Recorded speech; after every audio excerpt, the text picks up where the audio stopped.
Hello, how are you doing? Good evening. This is Over and Over and Over Again. We are live, and this is going to be a really good show, actually. We're going to be looking back on some mainly great and also perhaps some not so great memories of Arsenal playing in the FA Cup final.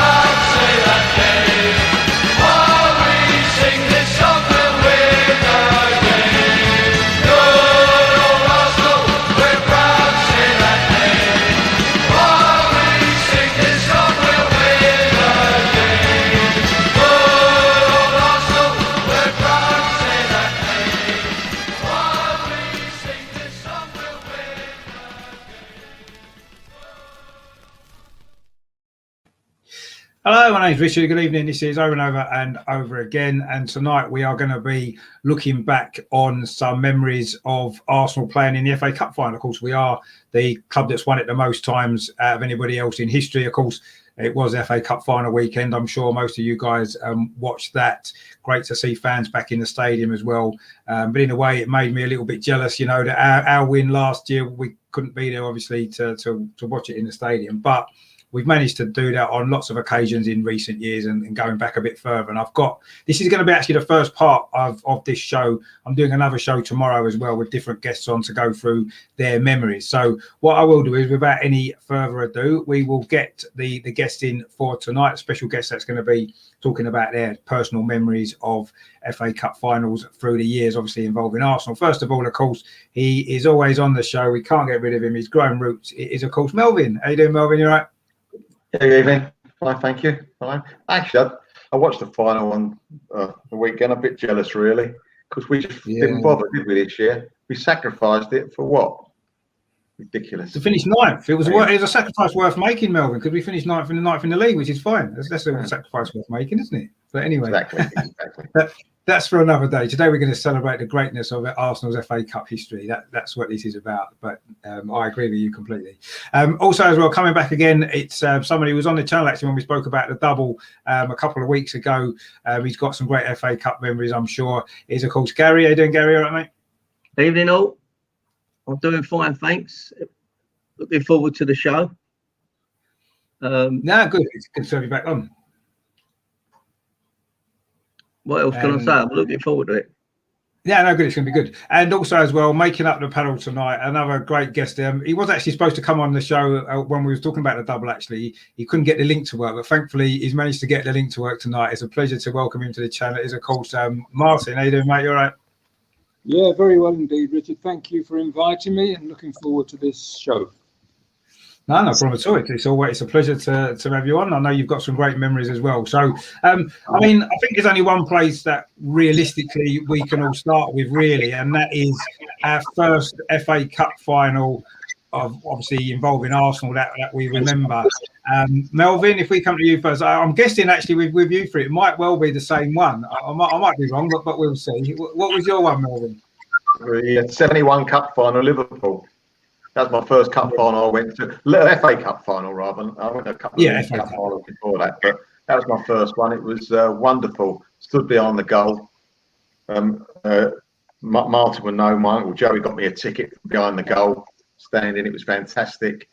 And I went with a mate of mine, and it was just the atmosphere. I mean, you used to watch it on television. You didn't actually get the atmosphere until you actually were there.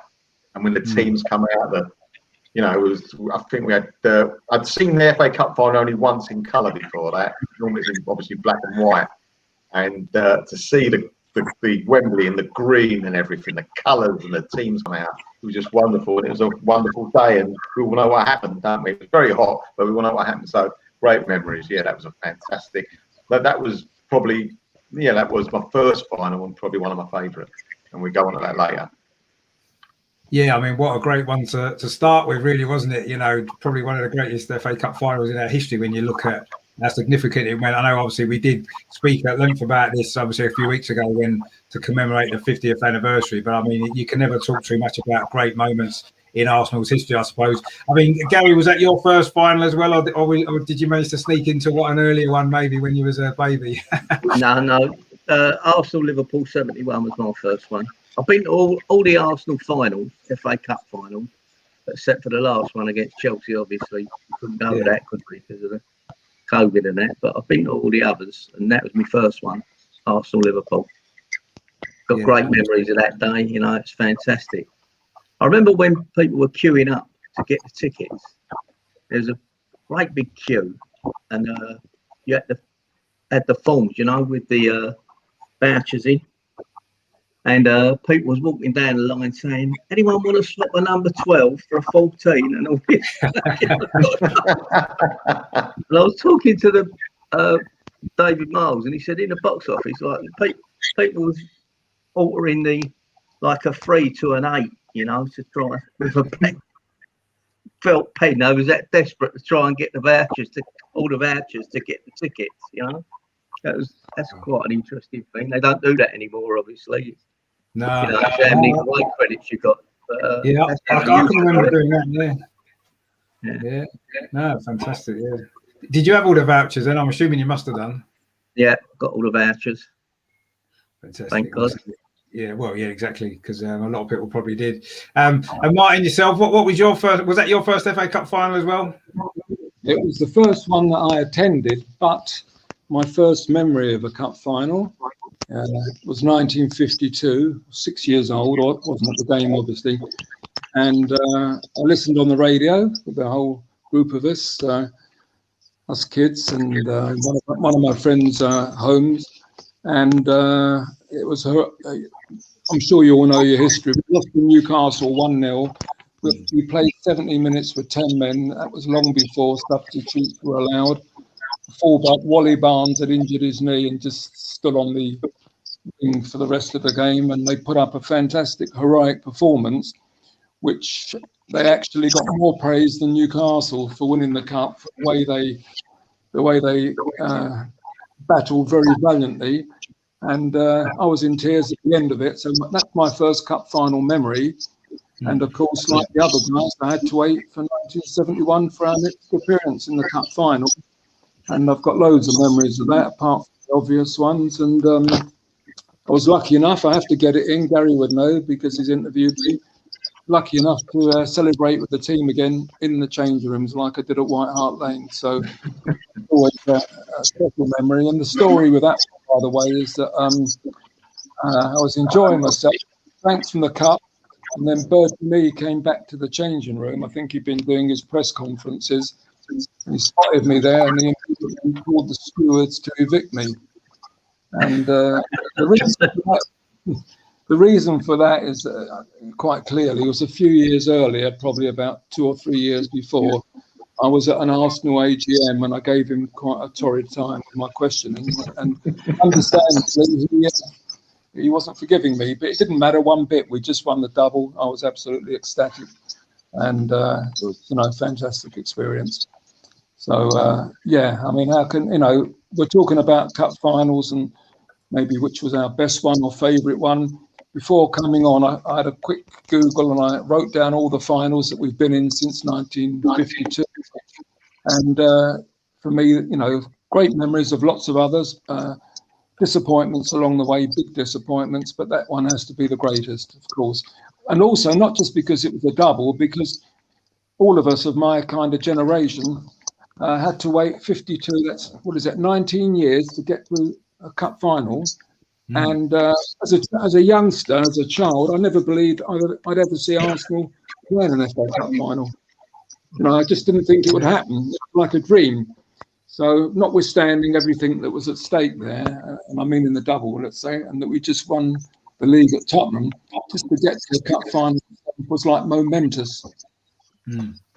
No, I totally understand that. I mean, I first started going to Highbury in 1981. Now, of course, that came just after we'd reached 3 FA Cup finals in a row, which I'd obviously watched on television. I just assumed that, well, we're going to be in the FA Cup final again soon because we'd been in loads. So I thought it was only a matter of time. But of course, it wasn't until 1993 that we finally got one again. And that was my first one, the one against Sheffield Wednesday, which wasn't the greatest game. If we totally honest, the first game certainly wasn't anyway. But we'll come on to that a little bit later on. I mean, I'm assuming that you know, we ended up playing actually. Was it 5 finals in the night? Well, including 1980, it was 5 finals, wasn't there? In sort of that 10-year period from 1971 to 1980, which, you know, we had a pretty good record in those. I mean, we didn't do particularly well in the finals in a lot of them. So it'd be maybe a good time to maybe talk about those actually, because obviously you three guys would have been. I mean, were you at any of those other ones, Melvin, in the 70s? Yeah, I went to the 72 against Leeds. I didn't enjoy that at all. I mean, I don't remember us playing well. I remember that I think we hit the post twice. I think McClintock and Ball might have hit the post on separate occasions, and Charlie George come close. But Charlie George, they played him as an outright centre forward, and as great a player as he was, I don't think he was as great a centre forward as John Radford. So why didn't John Radford play that day, Martin? Do you remember? In 72? Martin? No, I'm just thinking, to be honest with you, if he didn't play, I've completely forgotten it, to be perfectly honest. Was he substitute? He might, I think he was sub, yeah. Anyway, that's what the manager did. He played Charlie up front and he against Jackie Charlton, and Jackie Charlton really played well. He really had him in his pocket. He was really, I never thought I'd say it, but he did. He didn't really get a kick in against Charlton. Yeah. And but as I say, we had a couple of attacks with Paulie and Frank, and we were, you know, hit the post a couple of times, but they scored near the end, and it was horrible, absolutely horrible. Then we played. We played West Ham, didn't we? They beat us when they're in the lower division. That was so disappointing because we were big favourites, big favourites. That was very disappointing. Then we played against Ipswich, beat us. And again, we were big favourites in that one as well. In the same division as us, but we were the better team, if you like. Big cup tradition, and we were higher in the league, and we were the team doing it all. That's when Talbot played fantastic against us. And I think we signed him, not just on that game, but that was the focus went on him. He played so well in that final. And also we got beat, what's that? West Ham beat us, Ipswich beat us, and who else beat us? No, we beat Man United, didn't we? We beat Man United. Well, that was a special one, wasn't it? Man United. That was special. Well, going back to those games, we put in 3 seriously disappointing performances. The Leeds game in 72, the Ipswich game 78, and the West Ham game. We didn't turn up in any of them. We were really poor. Yeah. And so when we play that badly, as upset as you are, you just have to accept it. And but we've made up for it in other games, more than made up for it. But they were big disappointments, as I say. The performance is more so than the losses. I thought against Leeds, he did play John Radford. Kennedy was sub, and Radford played. Yeah. He did play in 72. But in 78 against Ipswich, I think I made a mistake by playing Liam Brady when he wasn't fit. They should have played Pixie from the start and left Brady out. Made him maybe come on as a sub later in the game because he wasn't fit. And we relied on him so much that when he was not, you know, when he couldn't do it for us, it unbalanced the side, and that didn't help us. West Ham was a terrible week because we lost the Cup Winners' Cup final. That's right. On the Wednesday night, you know, so we lost 2 finals in 5 days, and that was heartbreaking. I think they just played too many matches, you know. They done so well. They beat Liverpool, who were probably the best team in Europe at the time. Eventually got the better of them in the semi-final, and they beat Juventus, one of the best teams in Europe, you know, to get to the Cup Winners' Cup final. So they worked so hard to get to them 2 finals, and it was so heartbreaking to lose the pair of them like that in 5 days. It was just, they just didn't have a lot left in the cup, I don't think. No, that's right, Gary. The shame of that is those 2, huge disappointments, as you say, in the space of a few days. The problem with that, as I see it, is that team put in a momentous season. I've forgotten how many games they played, almost like probably a record number. 70, yeah.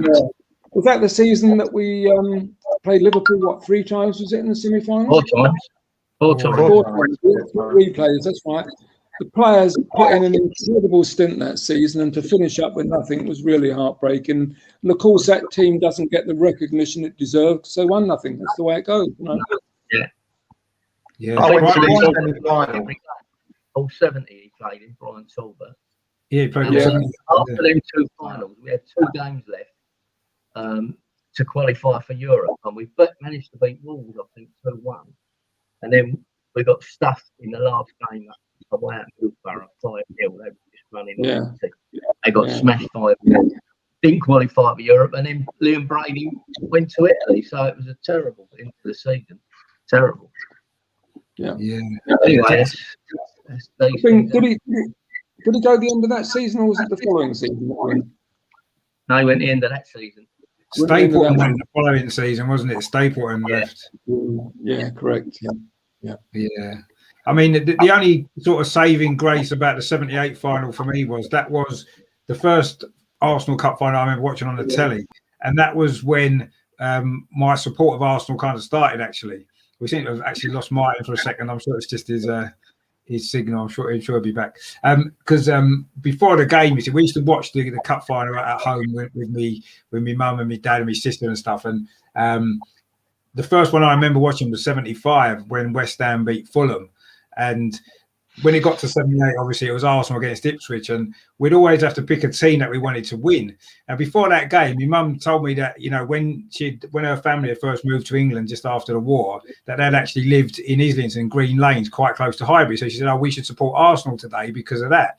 So that was the time. That was the reason why I started supporting Arsenal, basically, from that day. And of course, Arsenal lost, which was quite disappointing. But I don't suppose I got out of it too badly over the next sort of 50 odd years or whatever it is. So, but yes, that's really how my support of Arsenal started. Of course, the following year, we were back obviously against Manchester United, and that was a great game. I mean, obviously, was you at that one, Melvin, as well? Did you go to that one? Yeah, I went to that one. It was Must have talk some great about memories. lows and highs, lows and highs within about 2 minutes. You know, Yeah. the cup was there. They were putting a name on the cup, and the geezer had to stop halfway round, didn't he? He got up to the end from Arsenal when he had to stop and rub it out and start again. Because had that got no extra time, I don't know about you, Gary. I reckon had it got no extra time, they would have beaten us, wouldn't they? I reckon. Don't you? We'd had it, to be honest. Because Yeah. We've had 5 games against Sheffield Wednesday. We've had to go to Nottingham Forest away, who was like one of the top teams in Europe, and get a result there. We've gone through all that, and we'd lost the year before, and I thought, I can't believe we're going to lose this. But I thought we'd had it. I really did. But, Yeah. you know, Brady done a bit of magic. Yeah. Put it down the line to Rixey. Over it come. The keeper come and missed it. Didn't get anywhere near it. And Alan Sunderland was there to slide it home, you know. That was a fantastic end to the game. They call it the 5-minute final, don't they, that one? The Arsenal. It felt like it. I called it the Brady final rather than a 5-minute final because he was outstanding. He was different class. He was great. He was outstanding. That little dink to Rixey. That little dink. He hardly touched the ball, Brady, did he? Just touched it. No. Just come across. With the outside of his boot. Yeah. You can see it now, can't you? Just see it now. Fabulous. You had all the fans had their head down, and a minute later they were up in the air again, cheering. Oh, fantastic. Yeah, prior to that ending, which is probably the most dramatic ending ever to a cup final, maybe Leicester nearly matched it this weekend, but the game had died really. We were 2-0 up and in complete control. The game, Man United couldn't threaten us at all. And suddenly, out of nowhere, they say it was after Terry Neal, if you recollect, made the substitution. He brought on Steve Walford. Was it right. David Price? David Price. Yeah, whether that changed things or not, David Price wasn't a world beater, far from it. But and he was probably knackered. David Price was a very hard-working player, and I'm not saying it was a bad substitution, but it changed the dynamics, and everyone knows what happened with those 2 quick goals from Man United. I mean, I don't think, watching a game, that I've ever seen things turn around quite as quickly as that in a big game, a cup final in this instance. And it was a shock. But, luckily, we did what we did, and the rest of it doesn't matter now. But it was quite extraordinary, wasn't it, really? Because, as I say, the game had died at 2-0. It wasn't a bad game at that point, but we weren't threatened. And then out of nowhere, Man United had come back from the dead. And then out of nowhere, I don't know if you heard me, Martin, but I was saying that had it gone to extra time, you've got Fancy United to win. Oh, 1,000,000%. I got cut off. I've only come back in a minute ago. I disappeared for a reason. But there's no way that we would have won that cup at that point. No. You know, the players were knackered. They'd done everything. The game was already won for them. They couldn't have picked themselves up from that. I mean, we never know for sure, but I'd say it's 1,000,000. Man United, the momentum, the crowd had come away, had wakened up the Man United fans, and they would have been all over us, you know. So, but it doesn't matter. It doesn't matter. It worked out well. Yeah, it definitely did. I mean, I actually watched a replay of that game not that long ago, actually. And I actually thought, I know obviously Liam Brady had a great game, but I actually thought Brian Talbot in that game was unbelievable. He must have covered every single blade of grass about 10 times. He was just everywhere, wasn't he? And he was credited with the first goal as well. I mean, I thought that performance from him then was just amazing. Brian, I mean, I always used to like Brian Talbot anyway, but that performance in that cup final, I'd almost forgotten. Obviously, I was only about 10 years old at the time. I'd almost forgotten how good he had been on that final. But when I watched it back recently, he was absolutely brilliant. I thought he was probably man of the match for me, actually, in that game. I agree with you. Yeah. I think after the game, it was a very hot day, as it used to be in those days in the cup finals. And Brian Talbot, I think he had a very slow heartbeat, and he could run forever. I mean, the way he played in that final was the way he played every game, to be honest with you. You know, he played everything for 90 minutes, and he was a great asset to our team. I think it was after that game that he collapsed in the team coach afterwards, you know, exhaustion. Wow. So, he was a good player for us, Brian Talbot. I had a lot of time for him. He had an ungainly style, didn't he? When he ran, he was a runner. You know, he didn't look like an athlete, but he was so fit, and he could get up and down that pitch. Like nobody's business. You know, he was so fit. He was a good player, Brian Talbot. Didn't take a bad free kick either. I remember he scored a couple of good free kicks for us. Yeah, he did. When against Liverpool, do you remember that one, Gary? At the clock end against Liverpool. Yeah, that's right. That was a great free kick. I think that particular. I think we beat Liverpool. I'm not sure, maybe 3-1, and we went top of the league fairly early in the season. And what I remember about it is that my son, the following week, we played at Ipswich, and my son Dean, who was about 7 at the time, was one of the very first mascots for Arsenal. We went to Ipswich, top of the league, and we just turned over by them, you know. So, we lost 2-1, I remember that game. He wasn't a lucky spot, unfortunately. No, well, it wasn't a great time, I guess, for Arsenal, was it? But briefly, we were top of the league that season, which was nice. I mean, obviously, in terms of Brian Talbot, he was one of the first, one of my first favourite Arsenal players, actually. I used to love him.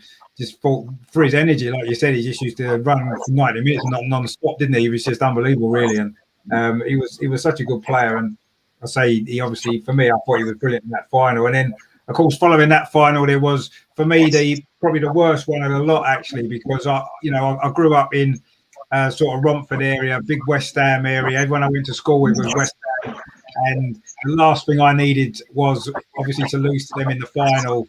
Having to go to school on a Monday and stuff like that, so that wasn't the greatest memory for me. Obviously, losing that game. I mean, what was it like to have been there that day? It seemed like quite a low key game. Was it pretty low key? Because it seemed it, didn't it? It was very weird. Very hot indeed. Hot. And once again, the team were pretty exhausted. Was that the season that we played Sheffield Wednesday 5 times in the cup? No, Sheffield Wednesday was the season before. Right, and funnily enough, I've got another story as usual. I had at that time, it was quite fashionable for men to wear fur coats. And I started wearing my fur coat in the 3rd round of the cup, and kept going with it through the cold winter days. And I had to wear it. The players knew about it. They called it the lucky fur coat. You've got to wear it for the cup final. I think it was 84, 85 degrees that day. It wasn't a lucky coat in the end, unfortunately. But there you go. No, it's one of those games that once again we really turned up. It wasn't at West Ham. West Ham were the better team, to be fair. Of course, West Ham were a 2nd division team, weren't they, at that time? Yeah, that's right. Yeah. I remember Dad got up that night in Hackney Road. The British Lion had a British Queen, something like that it was called. and it was dead in it. It was an Arsenal type pub, and everyone was so down that we'd lost that game. We was all down. Well, never mind. There's always Wednesday, you know. We got Wednesday to come. Got another final Wednesday, and then we lost that. Unbelievable. Yeah, That's probably the comment about one of the only times that Brookings headed a goal, isn't it? It was one of what? Brookings, he's never headed another goal, has he? Yeah, probably not before, not after. I just wanted to say, as we're talking about the FA Cup, I don't know whether the others would agree. They're a bit younger than I am. Growing up for me as a kid in Stoke Newington, and all the other kids, the FA Cup final was the most important thing in the world. Winning the FA Cup, the glamour that went on it, and the only game that televised live, was actually bigger than winning the league championship in those days. I agree. I definitely agree. Yeah. It had the glamour, and that's where fans used to clubs used to draw young fans in. They could only watch that game. So the team that won the cup pulled in probably thousands of new fans, young people watching that were already affiliated to a club. It's important, particularly now that it isn't a tournament and it hasn't been for years, but it was. It's still a great day. We've many of them recently, so we know that. But as a youngster, it's impossible to describe the importance and the glamour attached to the FA Cup. And saying that it was actually a bigger thing than winning the league, it seems inconceivable now, because winning the Premier League and winning the Cup are just in no way comparable. But that's the way it was when I was a youngster.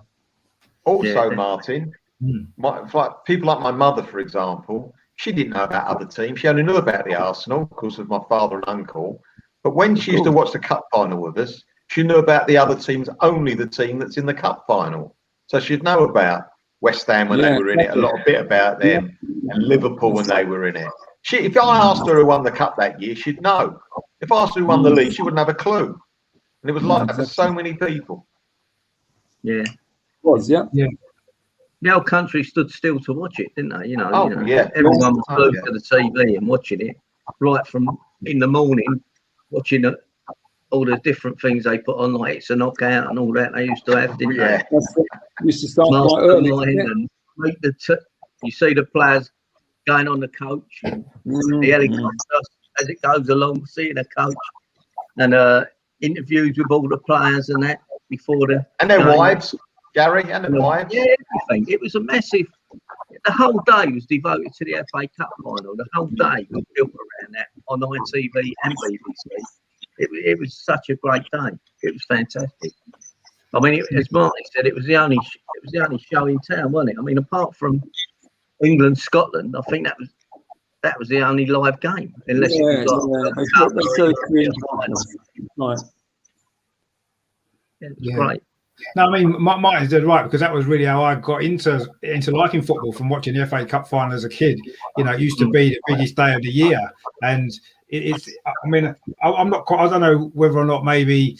I don't know how many people would agree it maybe was better than winning the league. I'm not sure, but I certainly understand that, because I say that's how I got into football, from watching the FA Cup final. Without that, I might have ended up, doing something else in my life. I don't know, but it was a massive event. I mean, it still is, as we sort of touched on here, but it's nowhere near got the significance now in the football calendar, simply because there's so many live games now, isn't there? And every game you can watch, and I think that is, less is more sometimes, isn't it? And I definitely think with football that's the case, because when there was less football, the football that was on was a lot more important, and it meant a lot more to everybody that watched it. And certainly that was the case with the FA Cup final, and it's a shame, maybe, that we can't go back to those days, actually, because it was fantastic. And I think the youngsters these days maybe are going to miss that, aren't they? They're going to miss that feeling that we got from when we were kids watching the cup final, all day from about 9 o'clock in the morning when it started, all the way through to 6 o'clock at night. It was just fantastic. It was my favourite day of the year, actually.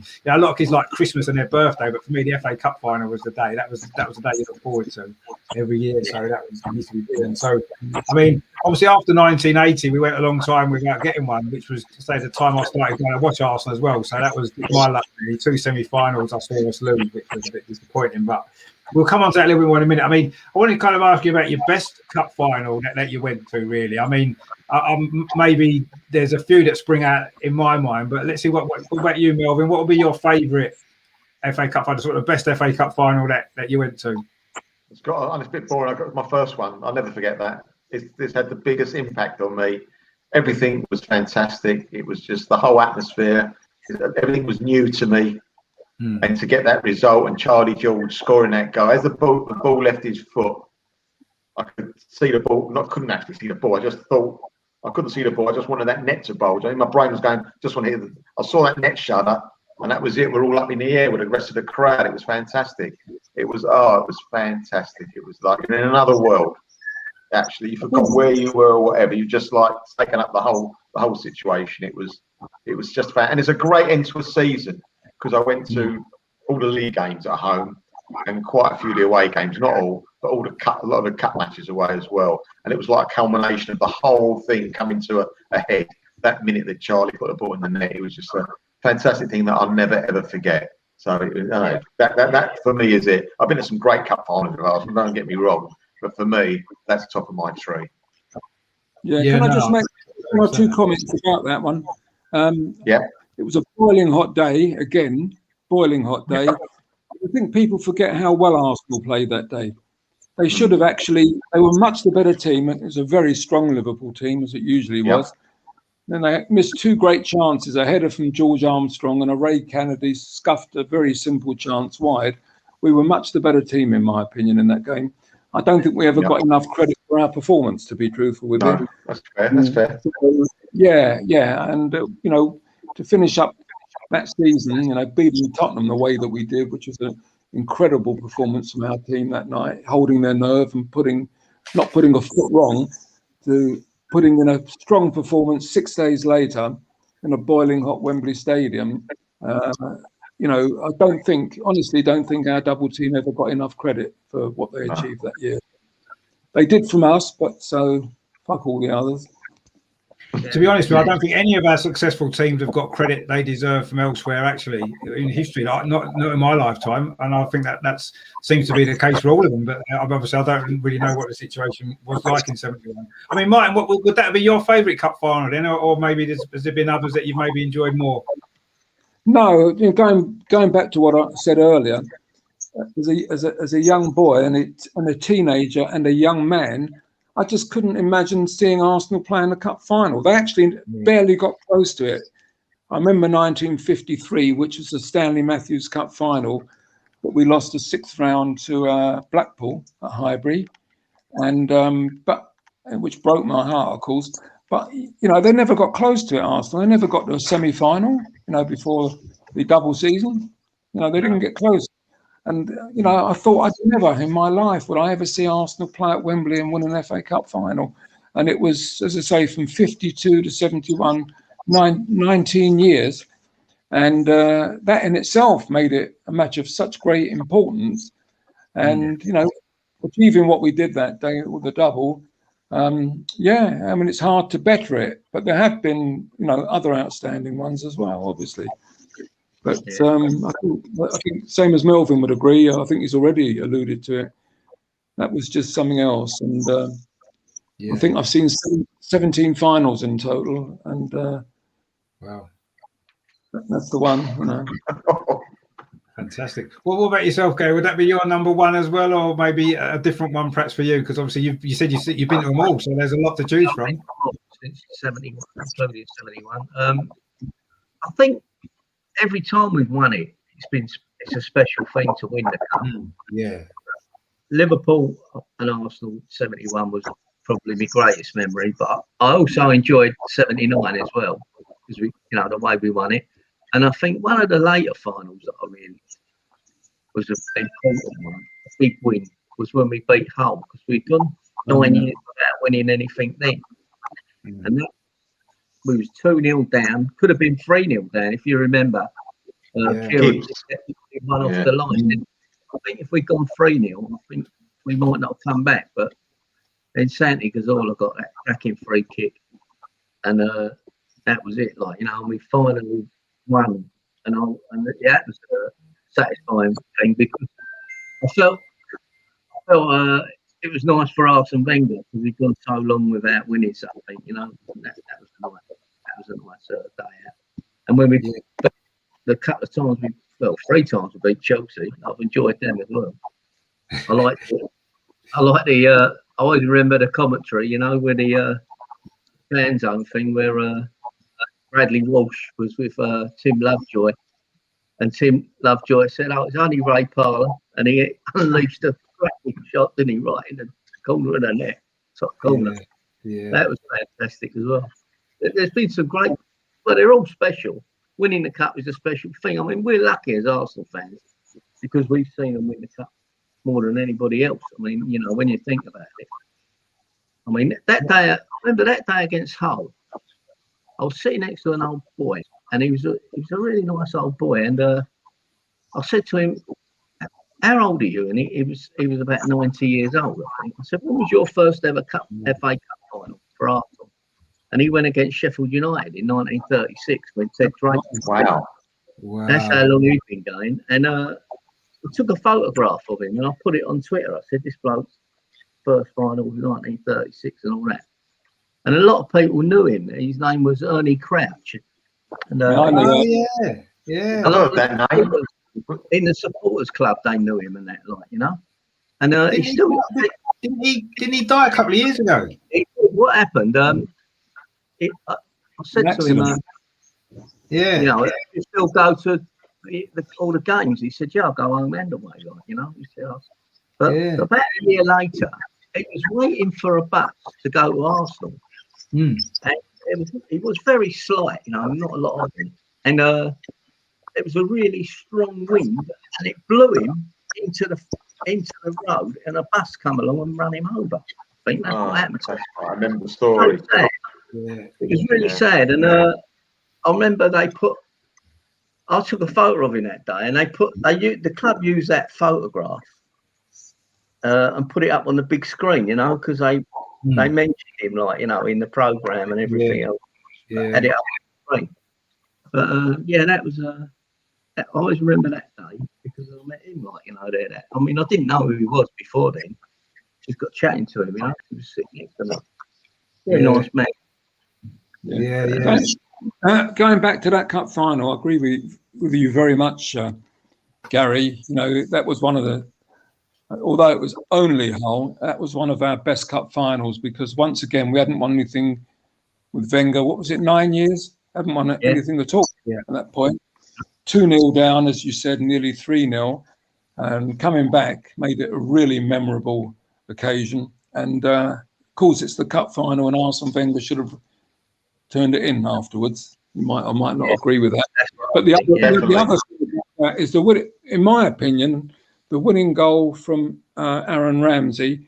Once again, not an Arsenal paranoia from me. Did not get to me, that's one of the great cup final goals. That build-up play, I think Snogo was involved in it as well. And Giroud's flick and the finish from Ramsey, that was a fantastic goal. Not just to win the cup, but in its own merit. So once again, I don't think that's been recognised as such as well. But there you go. No, you're right. I mean, funny enough, that cup final was actually 7 years ago today. On this particular day, 17th of May. And that's actually probably, I would say that's probably my favourite one that I went to, just because it was the first cup final that I'd been to with my son. He was 10 at the time. So it was the first cup final he'd been to, and obviously the first time he'd seen us even win a trophy, because, like you said, we hadn't won one for 9 years, and he was only 10, so he was too young to remember any of that. So that was memorable for me. When Koscielny's goal went in, the equaliser, we were right up, sort of on the halfway line, but right near the top of the stand. It was quite a good seat, actually.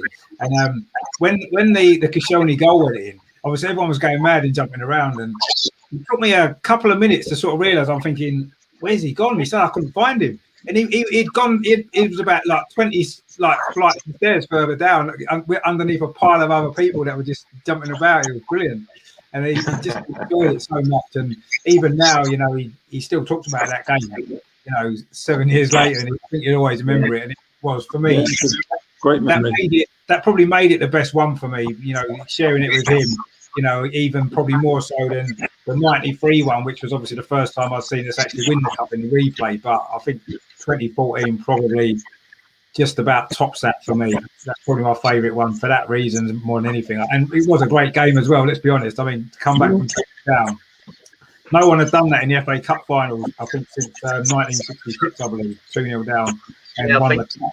And Sheffield Wednesday was 2-0. Sheffield Wednesday against Everton, yeah, that's right. So, Wednesday, yeah. yeah, so that was the first time it happened since then. So it was quite. Yeah. Yeah. Tronco got through, didn't he? You got 2, yeah, I think so, yeah.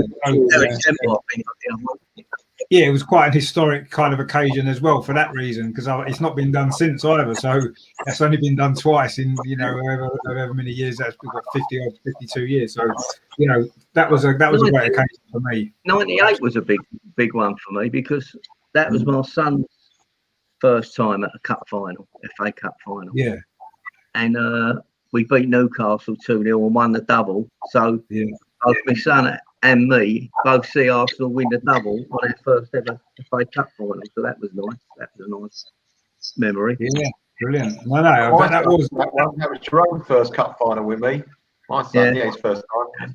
So it's similar with me as well. Yeah. I told him the next few years, I said to him, we went with Wenger and we win all these guys. I says, Jerome, enjoy this. You'll never see football like this again. He thought I was mad because I'd seen the bad times as well. He looked at me like, no, just enjoy this. You'll never see football like this again. And he's still waiting.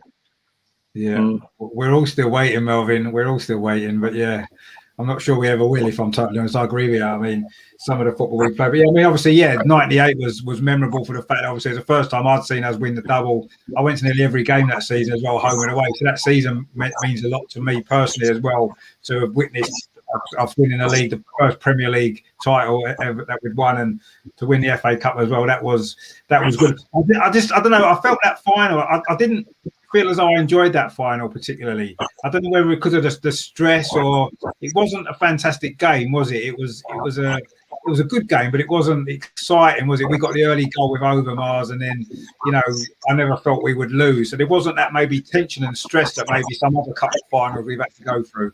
I don't know. There was something about that one. I didn't quite. Looking at all the other finals I've been to, that's probably one of the least memorable in terms of the game itself. I don't know. I just felt something was missing that day. But obviously, it was great at the end when we won the double and stuff like that. But it wasn't the greatest match, I didn't think particularly. But when you win, you don't care, do you? I guess that's what it's about at the end of the day, the cup final, isn't it? It doesn't have to be a great game.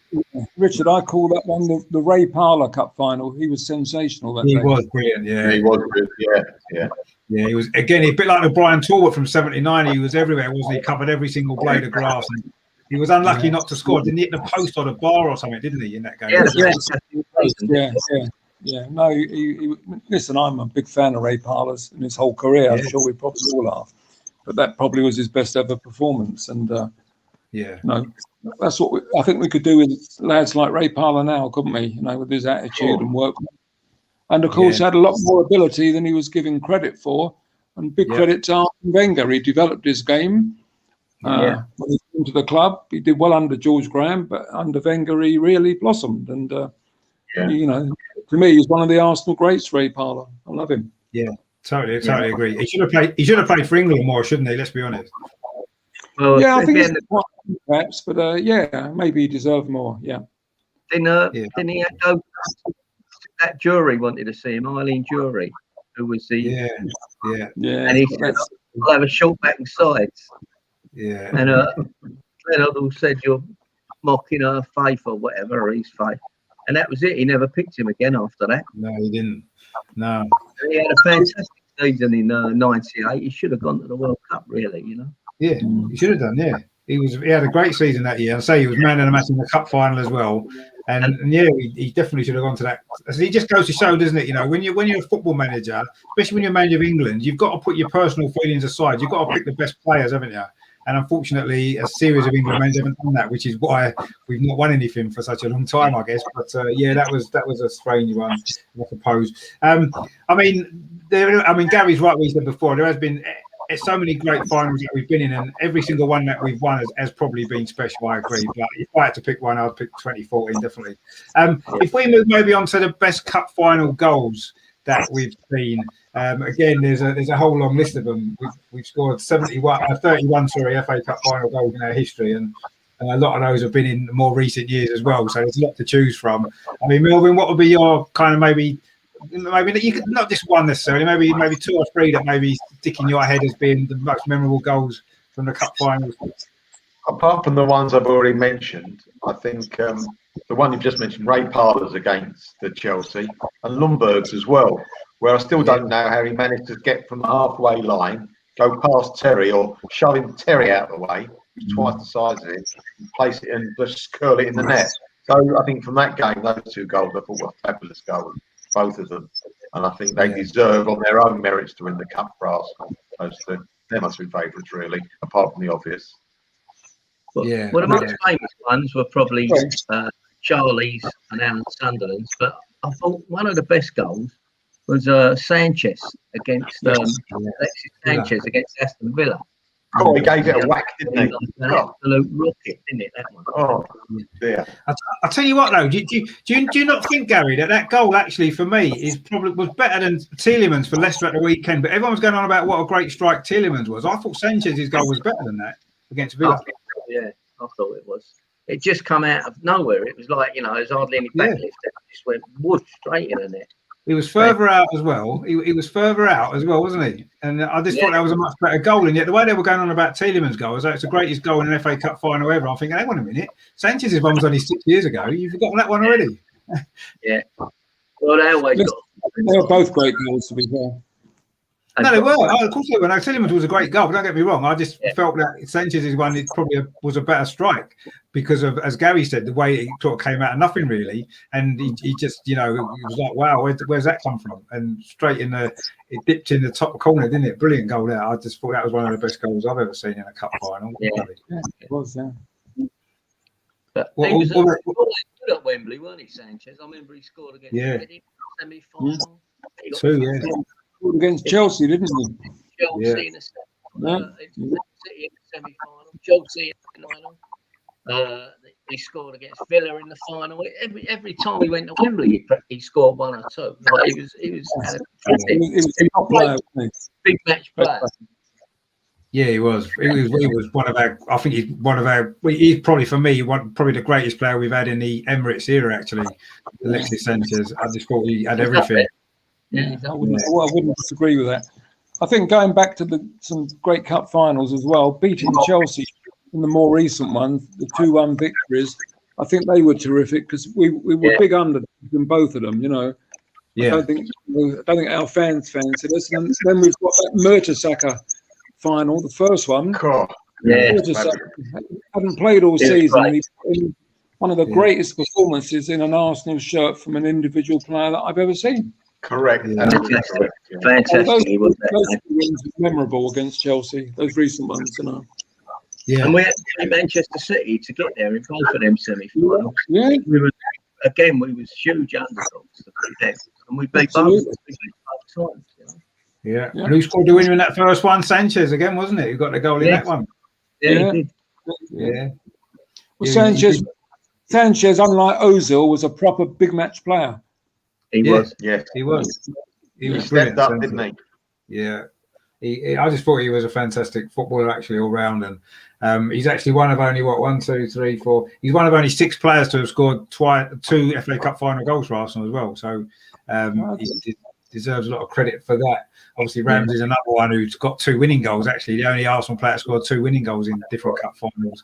So he needs credit as well. Obviously, as you mentioned before, Martin, that goal against Hull was a great goal, actually, that Ramsey scored in that particular game, wasn't it? And I think Sonogo, actually, performance when he came on in that Hull final, it gets ignored. He was brilliant that day. He nearly scored about 3 times, and he played a part in the winning goal. I thought he was brilliant that day. And everyone was disappointed in him, but he actually had a great game that day, I thought. But I agree. He probably actually changed the game when he came on. Yeah, I thought so, yeah. Because we were 2-1 down. We were 2-1 down when he came on, wasn't it? And he won the corner that we scored.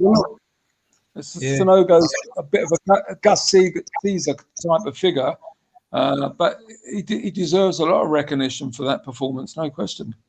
Yeah, I thought so. Yeah, I thought he was brilliant that day, and say a big part in that victory as well. That gets it, another player that maybe gets ignored about the role he played in an FA Cup final. You know, that was great as well. But yeah, there has been, we've been fortunate to see some great goals. That Cazorla free kick against Hull was a great goal as well, wasn't it? Cup final goal. You know, that was unbelievable, that as well. So there's definitely been a few, and I suppose Aubameyang's winning goal last year was a pretty decent goal, wasn't it? A solo effort where he dinked out with his left foot. That was a good goal as well, wasn't it? So there's been a whole succession of them, and as Melvin said, those two in 2002 against Chelsea, both of those two goals, you know. Probably, I don't think there's ever been a cup final with two goals that good in the same final. I don't think. Yeah, good point, Richard. Yeah, it's hard to think of one, isn't it? Yeah, I mean, I know everyone talks about the, you know, certain FA Cup final goals like the Ricky Villa one and one or two others, but that final had two of the greatest ones in the same final, which is really unusual. So, and luckily they both went in our favour against Chelsea. A comment about that Ricky Villa goal, and this is not a stupid Arsenal Tottenham bias because I'm an elderly gentleman now. I'm beyond all that. Generally speaking, that Ricky Villa goal was the most overrated goal that I've known in being a football fan for years. The reason why, when he ran in towards the about 10 yards from goal, he actually lost his balance. He lost his balance, and in doing so, he sold a dummy. I think it was to Tommy Caton. Yeah, that's right. So it was almost like a fluke because he'd lost balance. So I don't understand the references to that being a great cup final goal at all. You know, there's loads of goals better than that. It's a nonsense, quite honestly. No, there you go. In fact, even on that night, Steve McKenzie scored a better goal for Man City, didn't he? That volley. Yeah, he scored a stunning goal.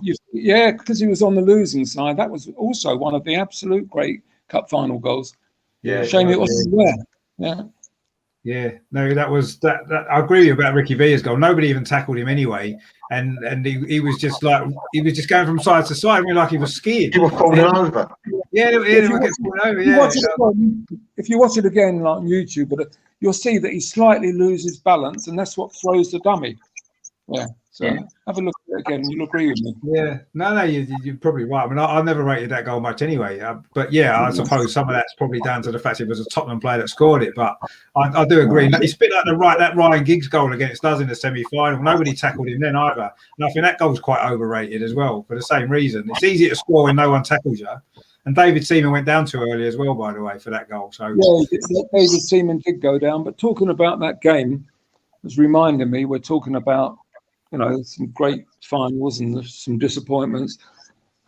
Even now, at this stage of my life, I can't get over that game. The disappointment of all the games I've seen, well over 2,000 games, live games, I've never, ever been so disappointed and come away so bitterly disappointed. I couldn't get it out of my system, and I still probably haven't. You know, when we... You know, I have my son with me, as I always did. And when Bergkamp stepped up to take the penalty, I said to him, Dean, he's going to miss this. I think he'd missed his previous two penalties, Dennis. Yeah. As great as he was and everything, you know, he didn't have listen, I'm not going to criticise his temperament. He's a player that did everything. But I just didn't fancy him at all. And of course, Schmeichel was a great goalie. I mean, if you're a penalty kicker, he's the last goalie you want to be taking it against, especially in the last minute of a cup semi-final. And he missed it. And I said to my son again, Dean, I said, although they were down to 10 men, I said, we're going to lose this. And going back, I think it was a fantastic goal from Giggs, but he was running against tired defenders. We all remember the pass from Vieira straight to him, which got him on the run. And I think he ran past Keown and Dixon, and I agree with Seaman. Seaman went down much too soon. He should have stood big on that near post. And honestly, I can't get the game out of my system because once again, I said to my son, that will also cost us the league. It didn't just get into the cup final. It actually, Man United, I think, won the league by 1 point. It gave them the momentum. And, I remember that season. They won the treble. But it could have easily have been a double-double for us because Should have been. Absolutely. If that Burkamp penalty had gone in, we'd have won that game. And it's Cool. fine margins, you know, very fine margins. I think we'd I have think it was the gone last minute of the game, wasn't it? in the league. Yeah, you know. last minute, yeah. It was the last minute, Yes. yeah. I went up to Leeds that season, Gary. We went up Yeah. to Leeds. Diawara used to play for us. I think he had about 10 games for us. He Yeah, could that not was- hit a barn door, but he could hit a post. He knew how to hit a bar or a post. And I went up to Leeds Leeds. hit the It was not long crossbar, to didn't go. He hit the Yeah. bar with about 10 minutes to go. Yeah. I'm sitting there with Jerome going, oh no. And they went up, I think they left back the Argentinian geezer, Villa. Yeah, Made a Villa. rip. Carlson Villa, was it? Yeah. Yeah. He didn't see the geezer coming in. And it was a long drive home that night, believe me. A long drive home. We could have won the league just on that game. We got to We would have won the league. If we we'd even got a draw that night, we'd have won the league. If we'd just drawn that game. Yeah. But yeah, Possibly. I think we let in 17 goals that season in the league. yeah, we did, yeah. Yeah. Unbelievable. And everyone says we've improved defensively this season. So that was a really disappointing end. You know, you remember the last game? Was it Villa we played? And, Really, Yeah, yeah. Carlo scored. Yeah. I Carno. don't know if you remember, you know, Tottenham, look, if it was reversed, we'd probably do the same. And as fans, we'd hope that our team would do the same. But Tottenham turned it in that game. And Ginola was their outstanding player. George Graham was the Tottenham manager. You recollect? They went one up. Les Ferdinand scored. They didn't celebrate the goal. Ginola, after about 20 minutes, who'd been torturing United a bit down that left flank, George Graham pulled him off. He pulled him off Don't in the remember first half. that, did he? Yeah, I Wow, promise you. I remember that. I didn't know that. I didn't know that actually. No. Well, There you go. George has got a few. It's got a few little marks against him as well. he's got a few Wow, marks. I didn't know that. Unfortunately, I love George Graham, and I wouldn't have it any other way. But yeah, he has got a few black marks against his name. Yeah. Unfortunately. It's But, ironical. You know, George Graham, for fans of our generation, despite everything that happened, the bungs and everything, and the shocking football we endured the last couple of seasons. I mean, some of it was just. Yeah. He still seems to be held for our generation in more esteem than Wenger. No. Yeah, he does. He does. And I think for me, that may be. I don't say I do. I mean, Wenger for me is just a god. But I think George Graham, he'll always be really important to me because he was the manager that brought me the first success I'd ever seen as an Arsenal fan live. So that really was important to me, I guess. And that's probably why. And, you know, we won lots of different trophies in different competitions, didn't we? Whereas Arsene Wenger only won the league and the FA Cup, whereas George Graham, he won the League Cup, he won the Cup Winners' Cup as well. And, you know, he kind of gave us success in different competitions, I guess, as well. But for me, it's just because of maybe the timing of it, the age that I was at the time. And I was, 18, I think, when he took over. So it was a great time for me in my life as well. And then to see Arsenal win things I never thought we'd ever win, and he was the main reason why we did that. I guess he'll always have a special place for me. But I agree, those last couple of years were dire, absolute dire football, and it was grim. But I can forgive him that a little bit, and I can maybe forgive him the bungs. But now I know he took Ginola off when he was roasting Man United. I can't forgive him for that. Actually, that's out of order. Can I ask Martin a question? Martin, would there have been a Wenger without George Graham? No. I Well, don't think when George Graham, as we all know, he came back to Arsenal from Millwall. He once again completely changed the culture of the club. yeah. George's luck, you know, and listen, all of us, including football managers, they need luck. It's about timing. Of course, as we know, George came with a great crop of young players, the Rocastles, Thomases, and Tony Adams, of course, and David O'Leary, who wasn't the youngster, but a very experienced player, Kenny Sanson. But he transformed, you know, the mentality of the club before. You had cliques in the club. You had a situation which I know was quite close to. I knew of it. You had David Dean's mates, which were Graham Ricks, Kenny Sanson, Tony Woodcock, Charlie Nicholas.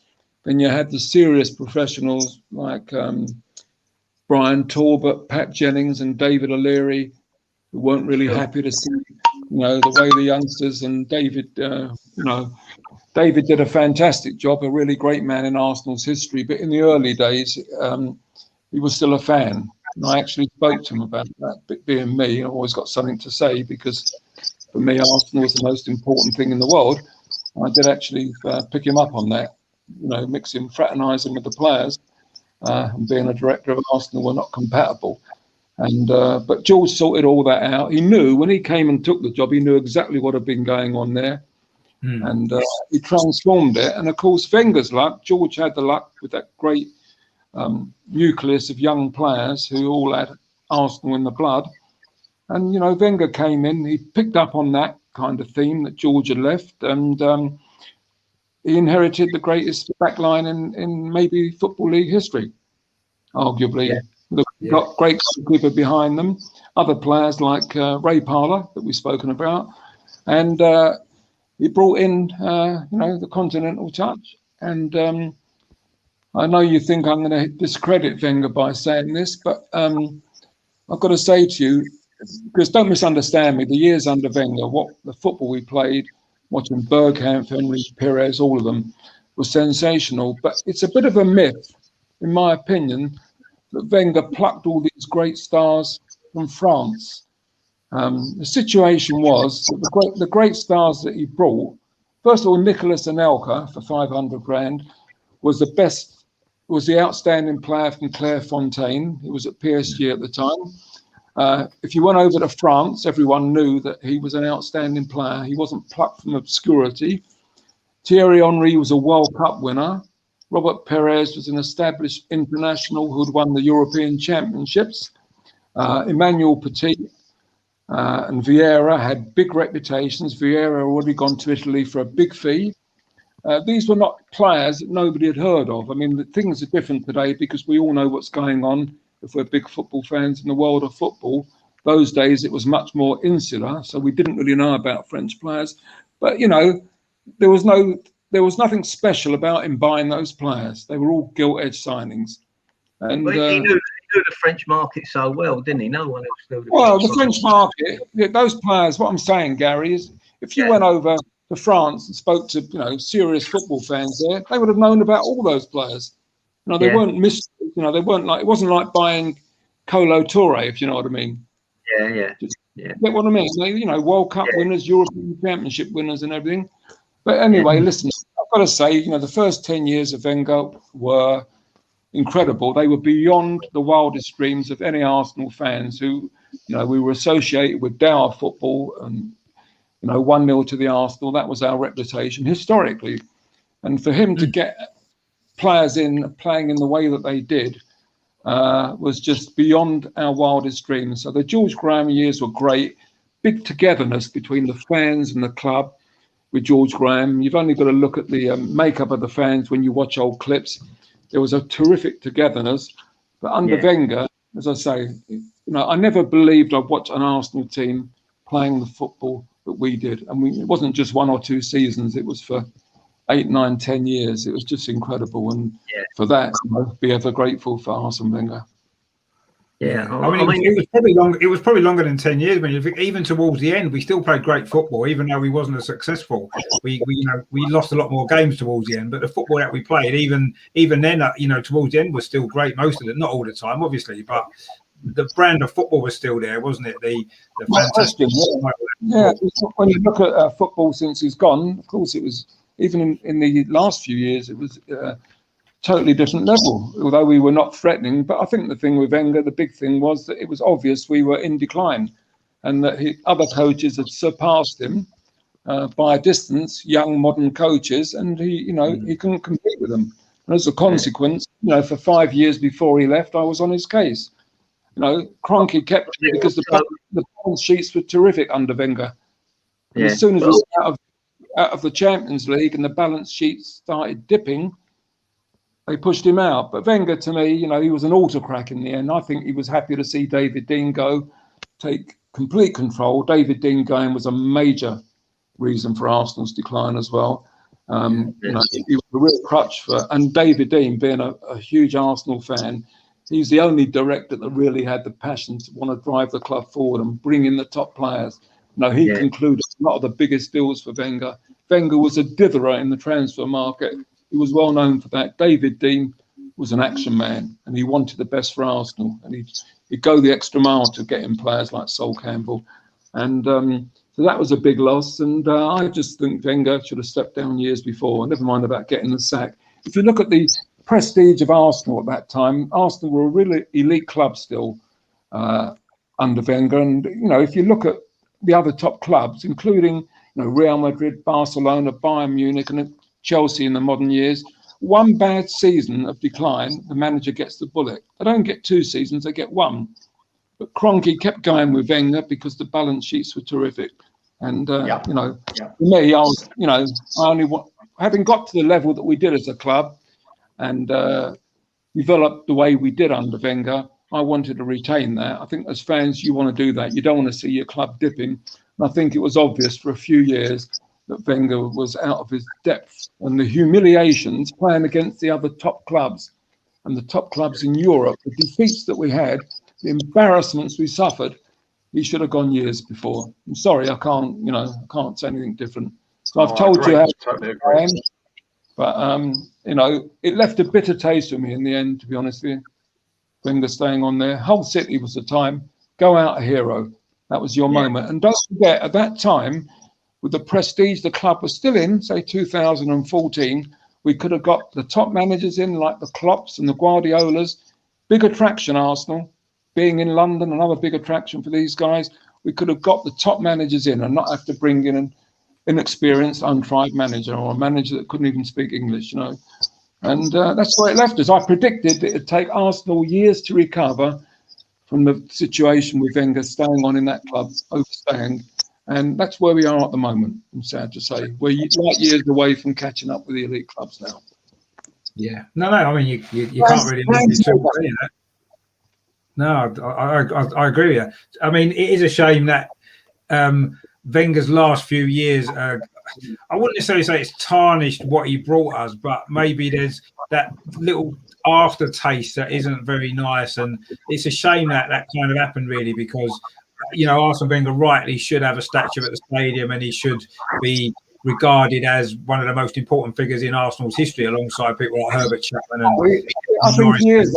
No question about that, Richard. I mean, you know, for what he achieved in the first half of his career, he's arguably, Herbert Chapman for me will always be the greatest manager because of he put Arsenal on the map. But Arsene Wenger's right up there with him. I don't want to decry what he achieved, and I said he made my dreams come true watching us play that football.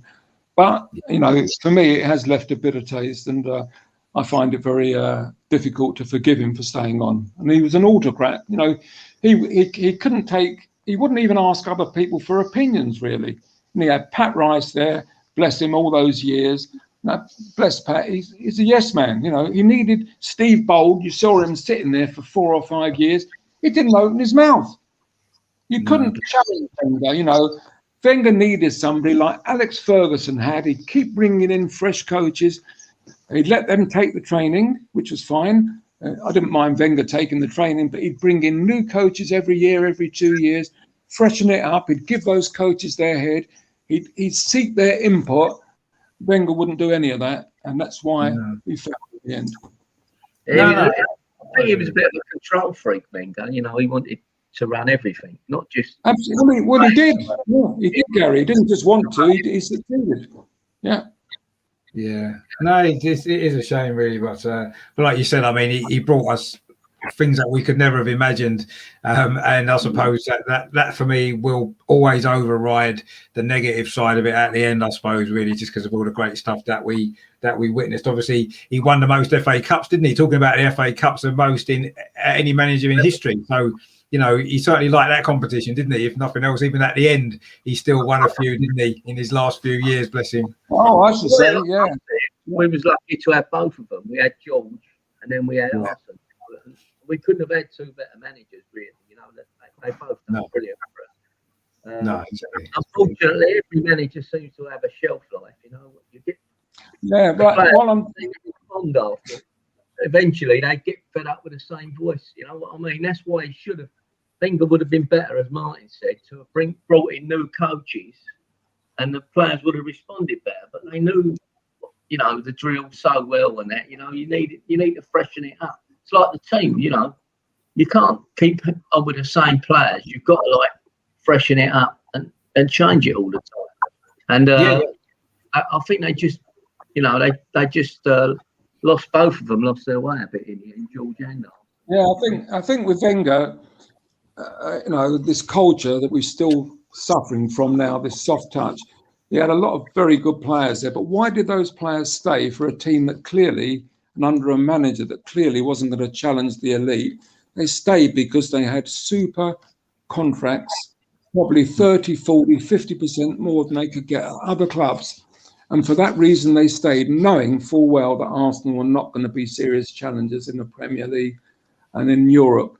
And while I'm talking about Wenger, I might as well put my marker down. Gary's probably heard all this before about George Graham. I know George Graham very well. I still do now, and we still speak, but known George since he was 19, and me as well. And I can't forgive him for what he did. It's not just taking the bungs. I mean, he was the highest paid manager in England, by the way, when he took those bungs. And you know, you've got to look at what he did. He brought in players like John Jensen, who I can run faster backwards than Jensen could. Paul Ederson, this is what he brought to Arsenal. Okay, yeah. Now don't forget, we had the potential under George with his fantastic coaching, and we had the potential to keep, you know, marching on, strengthening the team and being serious challengers to win the, was it the Premier League by then? Yeah, whatever. And he brought in rubbish like that, apart from other players that you've got to question, like Jimmy Carter and the other lad from Crystal Palace, McGoldrick. Ask yourself what George Graham, a great judge of a player, is bringing in rubbish like McGoldrick, rubbish players. It might be nice guys, and Jimmy Carter, as well as Ederson. We know he took the money for that, but you've got to look further and you've got to ask yourself questions about other signings as well. And it left me feeling very bitter towards George, which he's very well aware of. It caused quite a lot of talk amongst all the players from the original double team. And, you know, for me, I put Arsenal in front of everything in my life since a young boy, and embarrassingly in front of my own family most of the time as well. And, you know, when somebody hurts Arsenal, they're sticking a dagger in my knife. And, you know, I've had my say about Wenger staying on, and I feel like that about George. And don't misunderstand me, those were also great years. Anfield, everything else, you know, I mean, sensational memories. And as a fan, not just me, but all fans bought into that and love him for it. But in the end, it left a bitter taste what he did. And, you know, luckily, Wenger came in and transformed it again. But I can't forgive George for that, much as I am grateful to him. Wonderful memory. So I'd be a liar and a hypocrite if I didn't mention that as well. No, it's fair points that you make, and as I say, as obviously as you know him personally as well, that makes the opinion even stronger, I guess, that way as well. Yeah, I did. Honestly, I did take it personally. Yeah, as I say, he was the highest paid manager in England at the time, earning more than Ferguson. The club looked after him very well indeed, and he shouldn't have been tempted. And it was, don't misunderstand me, it was very commonplace. George was far from the only one taking the bungs then. But we're Arsenal. I don't know if you guys feel like me, we're Arsenal. You're the Arsenal manager. You're being paid the top money in the country. You've had great success. You've won 2 league titles recently and other trophies. Why would you want to be doing that? And bringing in rubbish. If you're going to take a bung, at least bring in a top-class players with it. You know? Bloody hell, look at that. Like that. Yeah. Take a bung to get Cantona. That'd have been all right. Yeah, it'd been a bit exactly. But there you go. Anyway, so I'm airing my now. Yeah. Right, next couple. Should we talk about the cup finals that have been the most disappointing? I was just going to come to that. Just before we do, Terry's in the chat later, and Terry says he's got to be Alan Sunderland's his favourite goal. Obviously the one against Man United, which is fair enough. Really. I mean, what a great goal that was! A great memory and moment that was in FA Cup final history, let alone Arsenal's history. So you can't really argue too much with that. Yeah, I mean, I wanted to come on to the most disappointing kind of moments and the most disappointing finals, really, because there hasn't been many, not in my kind of lifetime, actually. I've got to be honest, I'm quite fortunate. But I think you guys, as we've sort of talked about a little bit earlier, you've maybe seen a few more disappointing ones than I have, maybe. I mean, what would be your most disappointing kind of final and disappointing moment, then, Melvin, for you? For me? Well, sorry? Yeah. Well, our fault was when we lost to Liverpool in 2001. It was all over. absolutely battered them, and they got away Yeah, with they did. Pancho and balling it on the line. I mean, if VAR had been around then, that would have been a We definite. still wouldn't have got it, Gary. Still wouldn't have got it. But I mean, I think we've only lost. I think we've lost about 4. I think since out of all the finals I've been to, I think we lost to Leeds, Ipswich, West Ham, and Liverpool. They're the only 4. But that was probably the most. That and the West Ham one were the 2 most disappointing ones for me. I'm going back on that train, like from Cardiff to London. I was gutted that day when we lost to Liverpool. Yeah, that was a bad one. That was a hard one to take. That was a hard one to take, that Liverpool, just because we absolutely battered them, as you said, and we should have won that game 4-0. And to lose 2-1 in the last couple of minutes as we did, that was probably my worst FA Cup final moment, I think, probably out of all of them. What about you, Melvin? What would that be for you as well, or maybe one of the earlier ones? No, that would be one of them, definitely. But this is sounded a bit twisted, this one. One of the worst finals I've seen Arsenal win was Arsenal Man United when we beat them on penalties. Yeah. I thought we were a disgrace. I mean, it was. I'm glad we won. Don't get me wrong. Don't like United very much, and I'm glad to beat them anytime you want. But I just felt it was such a empty victory. They could have been 3 or 4 up before it went to extra time and penalties. And this guy, I got in the lift. I didn't stay overnight, but I went in and met a few friends in the hotel afterwards in Cardiff.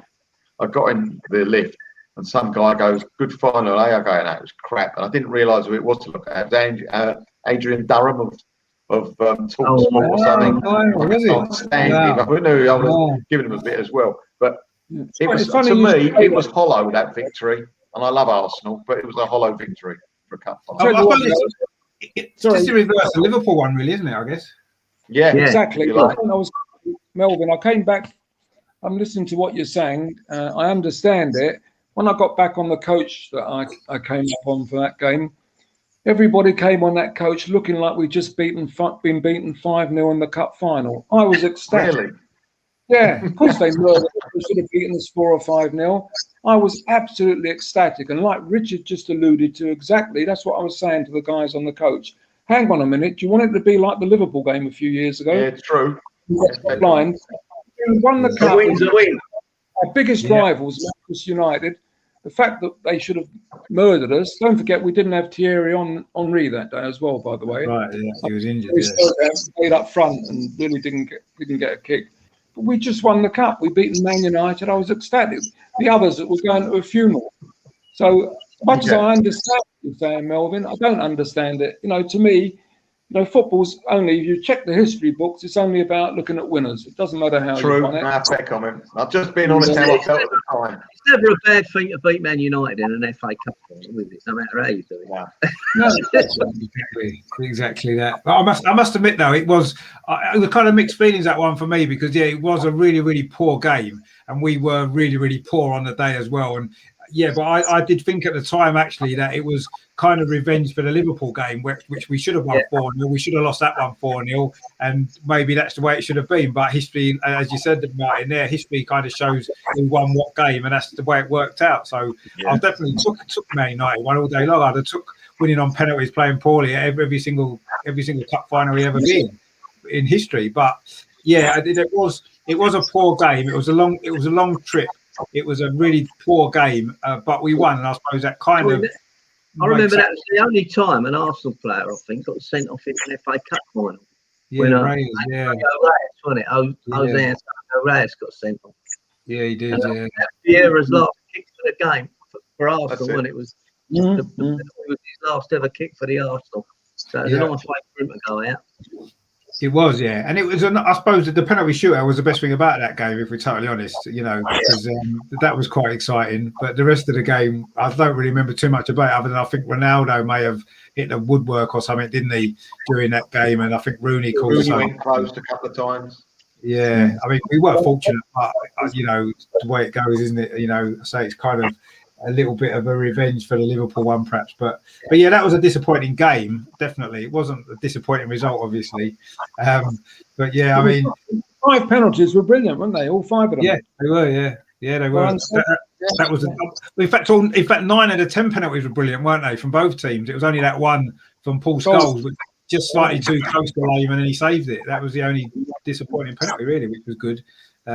Luckily, it was one of theirs and not one of ours. But yeah, that was a strange game, if we're honest, wasn't it? Really strange. It was kind of a strange atmosphere around the game, because obviously that was when Man United fans were protesting about the Glazers, wasn't it? Because they just taken over. Oh, that's right. There was all that going on before the game as well, and then the final itself was quite disappointing. We won on penalties, and it just seemed a strange atmosphere all round, really, that day. Really, and the traffic to get out of Cardiff was horrendous as well afterwards. But anyway, It's a bit ironic, Richard. That game, I think Arsenal supporters were waving dollars at the United supporters. They were taken over by America. Look where we are now. I know, yeah. Ironic, definitely, but you don't know what the future's bringing, do you? I guess, but I've just got to be back in a minute. but that was a strange atmosphere that day, I suppose. I mean, what would be your most disappointing one then, Martin? Your most disappointing final, most disappointing moment? Oh, absolutely, the Liverpool one again in Cardiff. Yeah, it was really rough justice, and I think somebody alluded to the handball on the line, which is even then it was not only a penalty. Remember, it's a sending off straight away. Yeah, Definitely. I mean, we really got robbed, and conceding that goal. I can still see Ray Parlour giving away that free kick. I think Ray came up and he gave away really an unnecessary free kick in that dangerous area. But nevertheless, with that defence, all day long we were winning those kind of balls, weren't we? Set pieces into the area. Done, yeah. And, whoever, I can't remember. Was Sol Campbell playing then? No. Yeah, Sol Campbell was playing, Yeah. No. Okay. I know he was injured, wasn't he? Spurs in the semi-final against us, and he went off injured. And I never thought That's right. time I see him play, he'll be wearing an Arsenal. That's right. Yeah, no, you're right. Yeah. So that was disappointing because we played very well. We missed some very good chances. The handball on the goal line. I'm just thinking Thierry never scored any of those big games, did he? Thierry He should have squared that ball, Martin. He should have squared that, shouldn't he? Because was it not Lundberg who would have had a tap in if he hadn't shot for that handball? All he had to do was roll it across the goal to Lundberg to score. Yeah, I can't remember, to be honest with you. Nevertheless, it was a shot that was going in to score a goal. Yeah, he should have been a red card and a penalty, but yeah.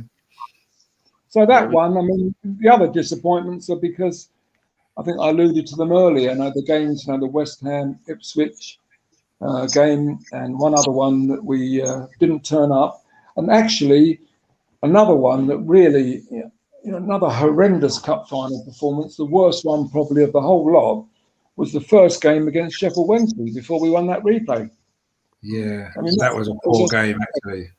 That was an embarrassing game. Remembering the cup final goes out all over the world, and back then they didn't show the games like they do today. There was only a limited amount of television, live television football. The world, Arsenal were playing there, and the games shown all over the world. And we were absolutely shocking. Wednesday wasn't. Right. But the replay, I mean, winning to a last-minute goal, the Andy Linnigan goal from the 79 Cup final, there's no better feeling. Winning any big game in the last minute is just incredible.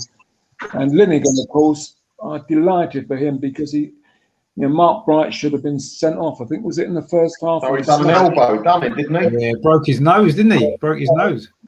Yeah, he broke his nose, and it was poetic justice that he should get the winner. Yeah, so, it was. Yeah. That was a great moment, that actually. Yeah, great feeling. No, it was. That was the first time I'd seen Arsenal win the cup as well. So that was a special moment to be there and witness that Andy Linnigan goal. Actually, that's the latest goal ever scored in an FA Cup final, the 121st minute of a replay. So it's a bit of history there as well for that particular goal that we witnessed. So we've created quite a lot of history over the years, haven't we? When it comes to shootout, wouldn't it, if they had scored? It would have been, yeah. It would have been the first ever penalty shootout. Funny enough, we were in that as well, wasn't we, in 2005? So we created history there as well. So, we think to be at the heart of everything that, all these, historic moments in football history, Arsenal seem to be at the heart of most of them, don't they? So, we've been fortunate maybe to witness some of them. But yeah, that Andy Linnigan goal was special. I didn't think the replay as a game was actually a lot better than the first game, slightly better, but it was a great game. But it doesn't matter when you win in the last minute, as you said. There's no better feeling, is there, to win a trophy And we've won the FA Cup twice now with a last-minute goal, haven't we? So, I mean, when we come out of there, it was pissing down with rain. yeah, it was, yeah. And there was a garage, Shell garage, on the way back. And we was all doing a conga in the rain, in a petrol station. I remember that. That was good. That was a nice win, satisfying win in the end. Yeah, it was. Yeah, listen, we've been blessed, haven't we? We've got fantastic memories of Arsenal, and you know, we've had disappointments as well. But I mean, you know, if you haven't had the disappointments, what is winning? If you're just winning the whole time, like Juventus just won, not this season, of course, was it 7 Scudettos on the trot? I mean, it becomes a bit meaningless. So you need to suffer to really enjoy the successes that you get. And I remember I went 17 years as a kid. Although I do remember the 1952-53 when we won the league. I actually went to a few matches in that season. But remember, there was hardly any coverage or anything. It barely got a mention on the news because the cup final, especially that year, the Matthews final, as they called it, was a very big thing, as I spoke about earlier. But that was really close, wasn't it? That was the closest ever finish to a season on goal average, wasn't it? It's like the last match of the season. Another Arsenal drama. We won it on the last match of the season on a fraction, a decimalisation of goal difference from Preston North End, I think. So, I mean, Arsenal as a club probably been involved in more dramatic matches, major matches, than any other club in history, I would have thought. Well, we won 3 league titles in a row, didn't we, on the last game? Obviously, 53, 71 and 89. So that was 3 titles in a row, all won on the last game, and 2 of them in the last minute of the last game as well, actually. So, you know, that's pretty. We have enjoyed some great moments. Terry in the chat there says West Ham Trevor Brooking was his worst moment. Yeah, I understand that. It weren't a great moment for me on the Monday when I had to go into school with all West Ham fans. That was a fun day. So I didn't enjoy that one very much either. And PJ Nez in the chat there says Johnny Giles moaning on Irish TV about how sorry he felt for Sheffield Wednesday when Innigan scored. Yeah, well, Johnny Giles, he's never going to like Arsenal, is he? Didn't he used to be manager of Sheffield Wednesday anyway, or he had some connection with him, didn't he? Jack Charlton was manager. I know Jack Charlton, yeah, it was Jack Charlton, yeah, that's right. Johnny Giles was at West Brom, I think, as manager. That's it. Yeah. Oh, was it West Brom? Was it? Okay. But anyway, no one really cares what Johnny Giles thought about it, really, do we? At the end of the day, didn't even score, and we were happy, so that's all that matters. And I think we deserved to win that replay anyway on the night, anyway, didn't we? I think, and it was nice that Chris Waddle scored for them, and he lost as well. That was a shame, wasn't it? Yeah, they didn't have a bad side, Sheffield Wednesday, but we've done them in the League Cup as well. Yeah, we did. Yeah, they had the guy David Hurst who scored loads of goals that season, the centre forward. Yeah, that's right. They had a good team.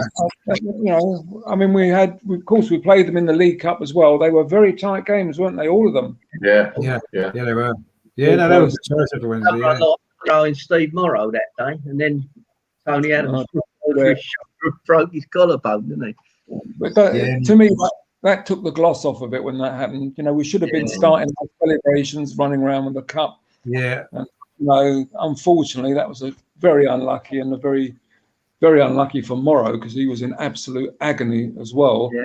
Yeah. The biggest moment of his career. He just scored a winning goal in a cup final, and it really did take the shine off of it for me. You know, not completely, of course. We won another cup, but it was very unfortunate and very sad. I think all the cup finals we've spoken about, I think the only one that we've barely mentioned, and I can understand it because it was hardly dramatic, was the 4-0 win against Villa when we played some terrific football against a poor Villa team, to be fair. But it was a good day, you know, watching us play. Ozil had one of his games for Arsenal. He turned up, as he usually did against the weaker teams. And, so that was a good day as well. Theo Walcott got a fine goal that day. Yeah, Walcott had a good game. Yeah, Mertesacker scored as well. Yeah, Giroud as well came out and got the last one, didn't he? I mean, that's our biggest ever cup final victory as well, 4-0. And we did play well. I mean, in that first half in that game, we should have been 4-0 up at half time, let alone winning 4-0 total. We would have missed a lot of chances, didn't we? Was it a Koscielny header, and the goalie for Villa made a great save, didn't he? From about 2 yards away, he somehow kept it out, didn't he? You say Richard, the worry. was the in that kind of 2002 when we won 1-0 against Southampton when Pires got the Yeah, winner. Pires got the goal. Yeah, 2003. At Yeah. the roof. And, that's right. Yeah, another bit of history. You see, the first cup final played indoors. and I think didn't Seaman captain the team? It was his last season. Yeah, because Vieira was suspended or injured, wasn't he? 2003 that was, yeah. That was his 2003, last yeah. season. And he lifted the cup.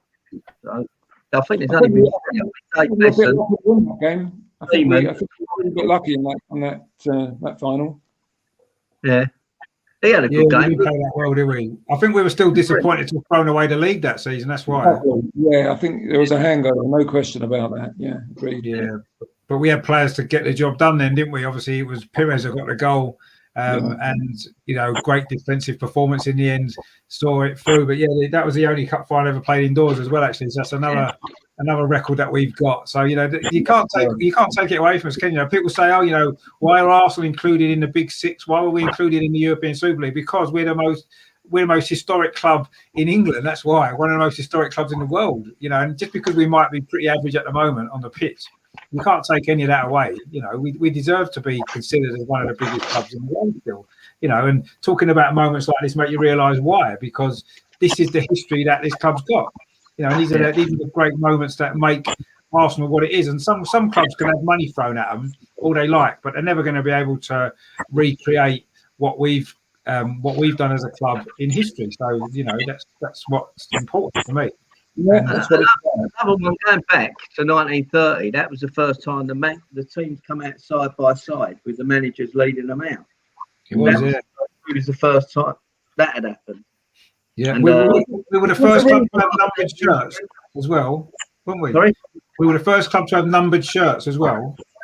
Well, Herbert Chapman, anyone that studied Herbert Chapman was the greatest innovator in the history of football. He was, yeah.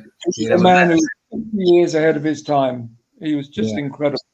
What he only did, everything, the floodlights, the numbered shirts, substitutes, the red shirts with the white sleeves. Yeah. And It's yet just changing of the name from Gillespie Road to Arsenal Station.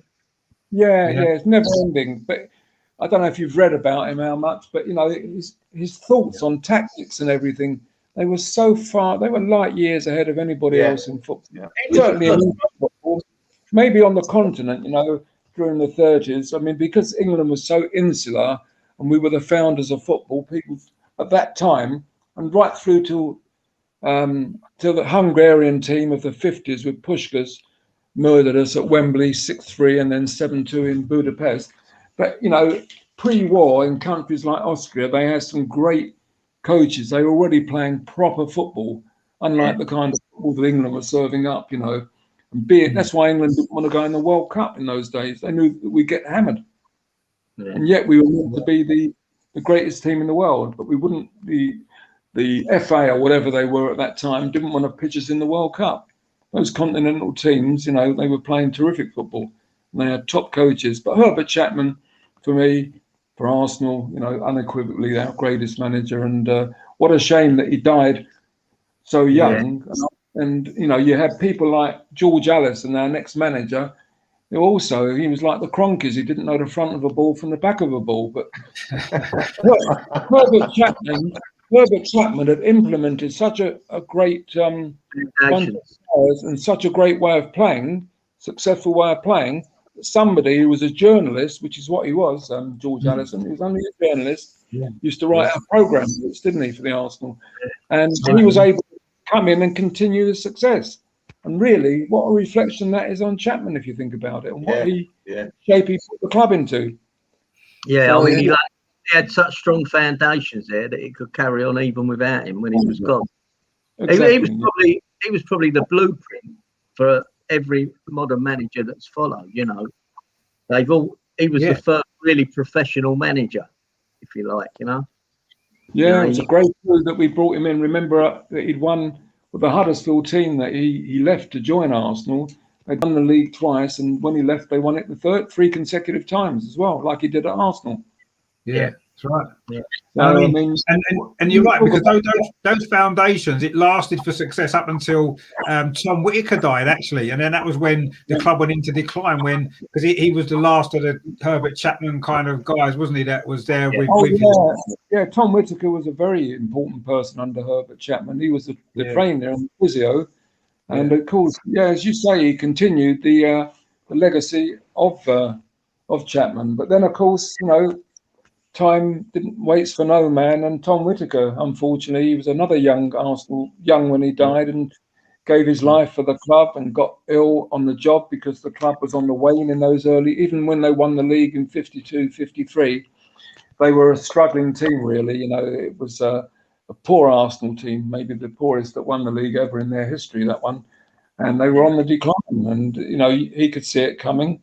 And of course, at that point, we went 17 or 18 years, whatever it was, to win our next trophy. I mean, Arsenal really declined badly in the 50s and 60s. Hopefully, we're not repeating the same thing now. Hopefully, but that's how it felt. Yeah, it's certainly heading that way. We're not far off 17 years now winning the league, are we? So, we certainly. I know we've won a few FA Cups in the meantime, which has maybe kept things ticking over a little bit there. Terry says, the first and only club to be stolen from me from Woolwich, my hometown, and they left me. Yeah, they obviously moved away from Woolwich, which obviously was a good move because we wasn't really much of a club at Woolwich, were we, in terms of success? We were, mid-table kind of team going between the first and second division, and obviously moving to Highbury. And Sir Henry Norris is another big figure in the history, isn't he? We talk about Herbert Chapman, but what Henry Norris did for the club as well, moving us to Highbury and bribing us back into Division 1 in 1919 as well. Let's not forget. So there's been some massive figures in the history of Arsenal to make the club what it is today, and it's we've got to be thankful for these guys, haven't we, to enable us now to be sitting here with the memories that we've got, really, because without any of that to begin with, we wouldn't even be anywhere near this, would we? So, and I'd like to actually pay a tribute to the man who slung me out of the Wembley changing rooms when we're doing that. A man that rarely gets spoken about was Bertie Mee. Because what Bertie Mee did as well, he did very similarly to what George Graham did. Remember, Bertie Mee was our physiotherapist. Which at that time we just finished having bucket and sponge people coming on the pitch to deal with any injury. Bertie Mee was a top physio, maybe the best physio in football at the time, but he was a disciplinarian with an army military background. And he, obviously, being there, the physio spends more time with players, one way or the other, with injuries and whatever, than the manager does. So you get to know them and their character, and you see the weaknesses of the club. And that was a club that he took over. That was a team and a club that was drifting very badly and lacked discipline. Now, this was Joe Baker, for me, maybe my favourite player of all time, and George Eastham era. We used to score 4 and concede 5. And, Bertie Mee had the common sense and the experience with these players to know exactly what was needed. And once, just like George did, I think George took a leaf out of Bertie's book. He got the players all in their navy blazers with a gold crest on it. He got them disciplined. Bertie Mee I'm talking about, and George did the same some years later. And gave the young players a chance. 6 or 7 of our own youth players, I think 7 of them played in that double team, which you spoke about last week or the week before. And he deserves credit. I mean, after all, listen, he took us to the double. At the end of the day, at the end of the day, they all lose the plot. And Bertie did the same. I think he could have tried harder to keep Don Howe. I really feel that. I knew Don fairly well, and he felt a bit underappreciated. And of course, started selling off our double players a bit too soon. And his biggest mistake, probably of all, was buying Alan Ball. And I don't know if you know how it was in those days with the wage structure. And signing Alan Ball caused a great deal of unrest in the changing room. And I'll try and explain simply why that was. It was that the homegrown players, the bonus system was that for every year they were a professional player at Arsenal, they got a 10% additional bonus. Right. So if you had 5 years of your career as a professional, you got a 50% bonus. if you had 10 years, you got 100% bonus. And the young players sort of bought into that, and in the double season, that was the way the wage structure was. But when they bought in Alan Ball for the £220,000 record, they paid him £10,000 a year, which was double what the average player was getting in the double season the previous year. And Alan Ball, being Alan Ball, was very happy to let everyone know what he was earning. There was no, and it caused a great deal of unrest, and they got very unsettled. Those players were not like today. They weren't earning, 52.5, 3 million grand a year for being very average players. They were top players at that time, and they Bertie Mee sort of devalued them by bringing in Alan Ball like that, and caused a lot of unrest. So that was a big mistake by his, to upset all the players that had given them so much by changing the wage structure, and it caused a lot of unrest. Yeah, He So, he was a great player. That was a terrible mistake. And then he brought in Jeff Blockley. Frank. Yeah, he wrote Frank off, but it's not that simple, Gary, for managers. Managers have run in with players. They still do today. They always have done.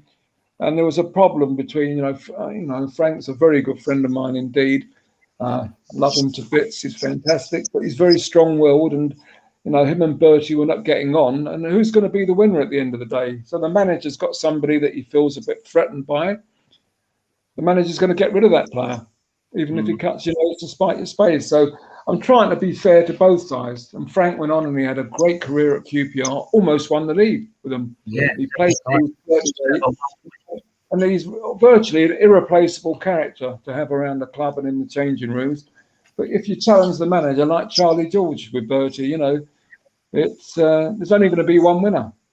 I can't. Was Ray Kennedy a problem though, Martin? No, Ray Kennedy was not a problem.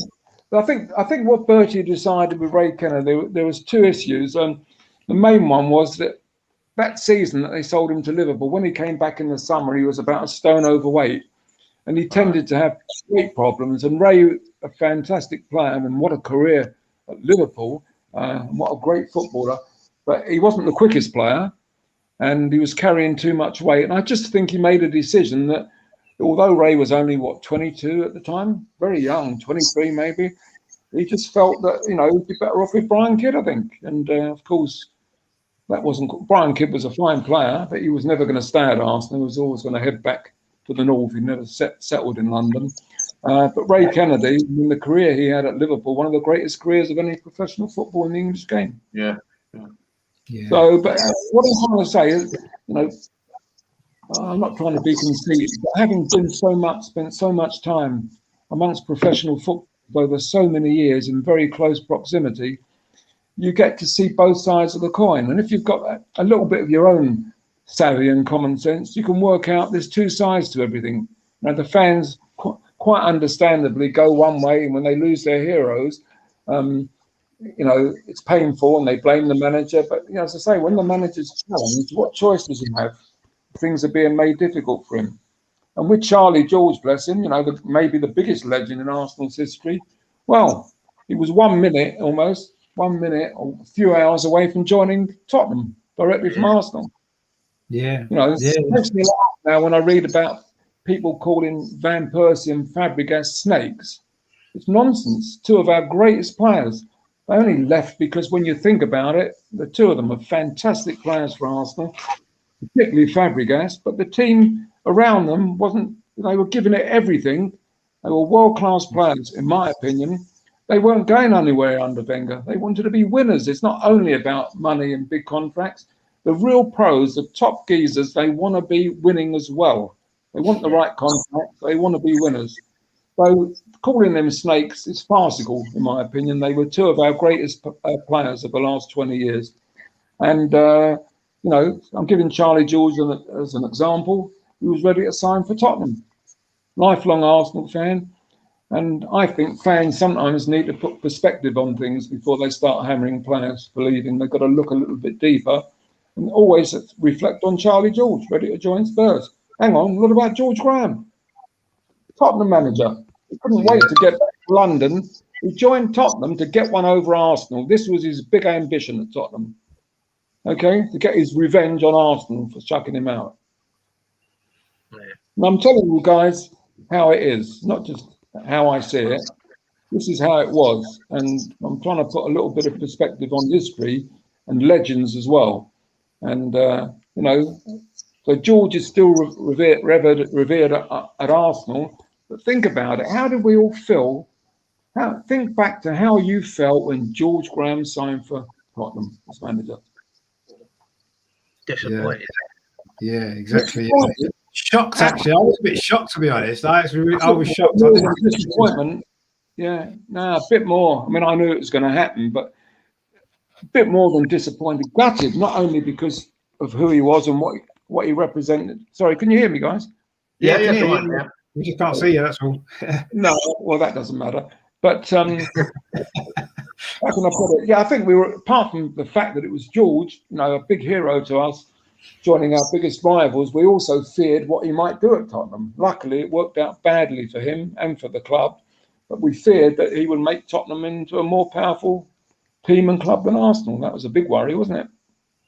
But the same worry we had with Mourinho going to Tottenham. We thought he was going to be successful with him, and that didn't go very well either, did it?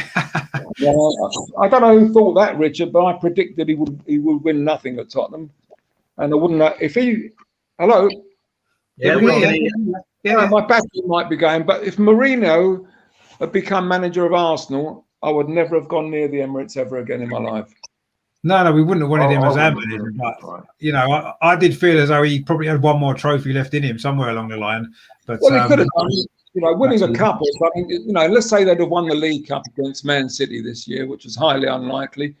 That doesn't prove anything, really. You know, it really proves very little. Arsene Wenger kept winning cups when he was in decline. You know, it's great for the fans. But we don't want him to win anything, though, do we? Really, let's be honest. No. Whether it's a League Cup, whether it's Tiddlywinks, or whether it's you know. I mean, how did we feel when they played in the Champions League final with Liverpool? Bloody hell! That was torturous. That was a worry. That was a big worry for me. Worry, blimey! Well, it was horrible for about 50 seconds until they conceded a goal, and then it was quite funny. It wasn't just a day, Richard. It was leading up to the final. I had friends of mine. They couldn't sleep. Arsenal supporters. They were saying, "I can't sleep." Weeks before the final, a week or so before the final. I remember watching the semi-final, the second leg, Ajax. I thought, "My God, they're out!" And then 2 minutes later, they're through. How did that happen? They were so lucky to get to the final that year. They was lucky to get. That's why I thought they're going to win it, Gary. That's why I thought they're going to win it. Looked like their name was on it, but listen, why talk about Tottenham? We're talking about George Graham, and just finish on that. I'm going back using the same word that I use a lot, is perspective for fans. You know, I'm pretty active on Twitter with Arsenal. I've dropped all the politics now out of my account. My son demanded that I don't stay and get involved in political matters, so it's entirely Arsenal, as it was meant to be from day one. And, you know, you read the stuff, and I appreciate everyone's got opinions, but I just find it difficult. You know, maybe I'm privileged, having been in the position that I am. I am privileged, you know, 40 or 50 years, you know, many close friendships with players. And obviously I've got a bit more insight without being conceited than the average fan has. But I always try to be balanced. You know, I can be very critical of a manager or a player, but like Granit Xhaka's a great point in case with me. You know, like every Arsenal fan, we were disappointed when we saw Xhaka. I wasn't surprised. I'd seen him play for Switzerland. I thought he struggled in the Premier League, and I was surprised that we bought him. But very critical for a couple of years, Wenger bringing in him and Mustafi. But the last year under Arteta, I think he's done terrifically. And I'm very happy to praise him and change my mind. I've got no ego in that respect. You know, I think you've got to be realistic, and too many fans carry agendas and they're not prepared to admit they're wrong on their judgment of players, good or bad, either way. I've been very critical of Partey. Anyone who thinks any of us as Arsenal fans don't want a player to succeed and play well for Arsenal needs their heads examined. We want all of them to be successful. So I got called a racist for calling out Partey's performances by 5 different people in different ways. And, you know, apart from that being an absolute insult, I want Partey to be the best signing ever for Arsenal. I want him next season. This season, it's too late. And let's be honest, if Partey doesn't turn up for Arsenal next season, forget it. You know, forget it. If he's £45 million, he's a £95 million investment for 4 years with no return, because there'll be 32 at the end of that if he's at the club. You know, if he doesn't deliver, it's a disaster for Arsenal. And so I want him to succeed. How can you be an Arsenal fan and not want any player to be successful and put in good performances for your club? Doesn't make sense, does it? No, exactly. But if they're not playing well, you've got a right to point it out as well, surely, you know, as a fan. We want the best, don't we? We want the best for Arsenal. We want the players who are there to play the best that they can. And if they're not performing, it's our duty almost to point that out, really, isn't it? Because you can't just blindly support everybody at the club just because you say you're an Arsenal fan. For me, if someone's not good enough, they're not good enough. And I don't necessarily I agree 100%. I mean, you know, there's no point in having social media if you're not going to be critical, but you've also got to give praise. And I use this word again. You've also got to try and put perspective on things. The signing of Partey, people have said to me when I was critical early on, you've got to give him time to bed in to the Premier League. And I understand that, exactly. But I didn't quite see it like that with Partey, and I'll explain why.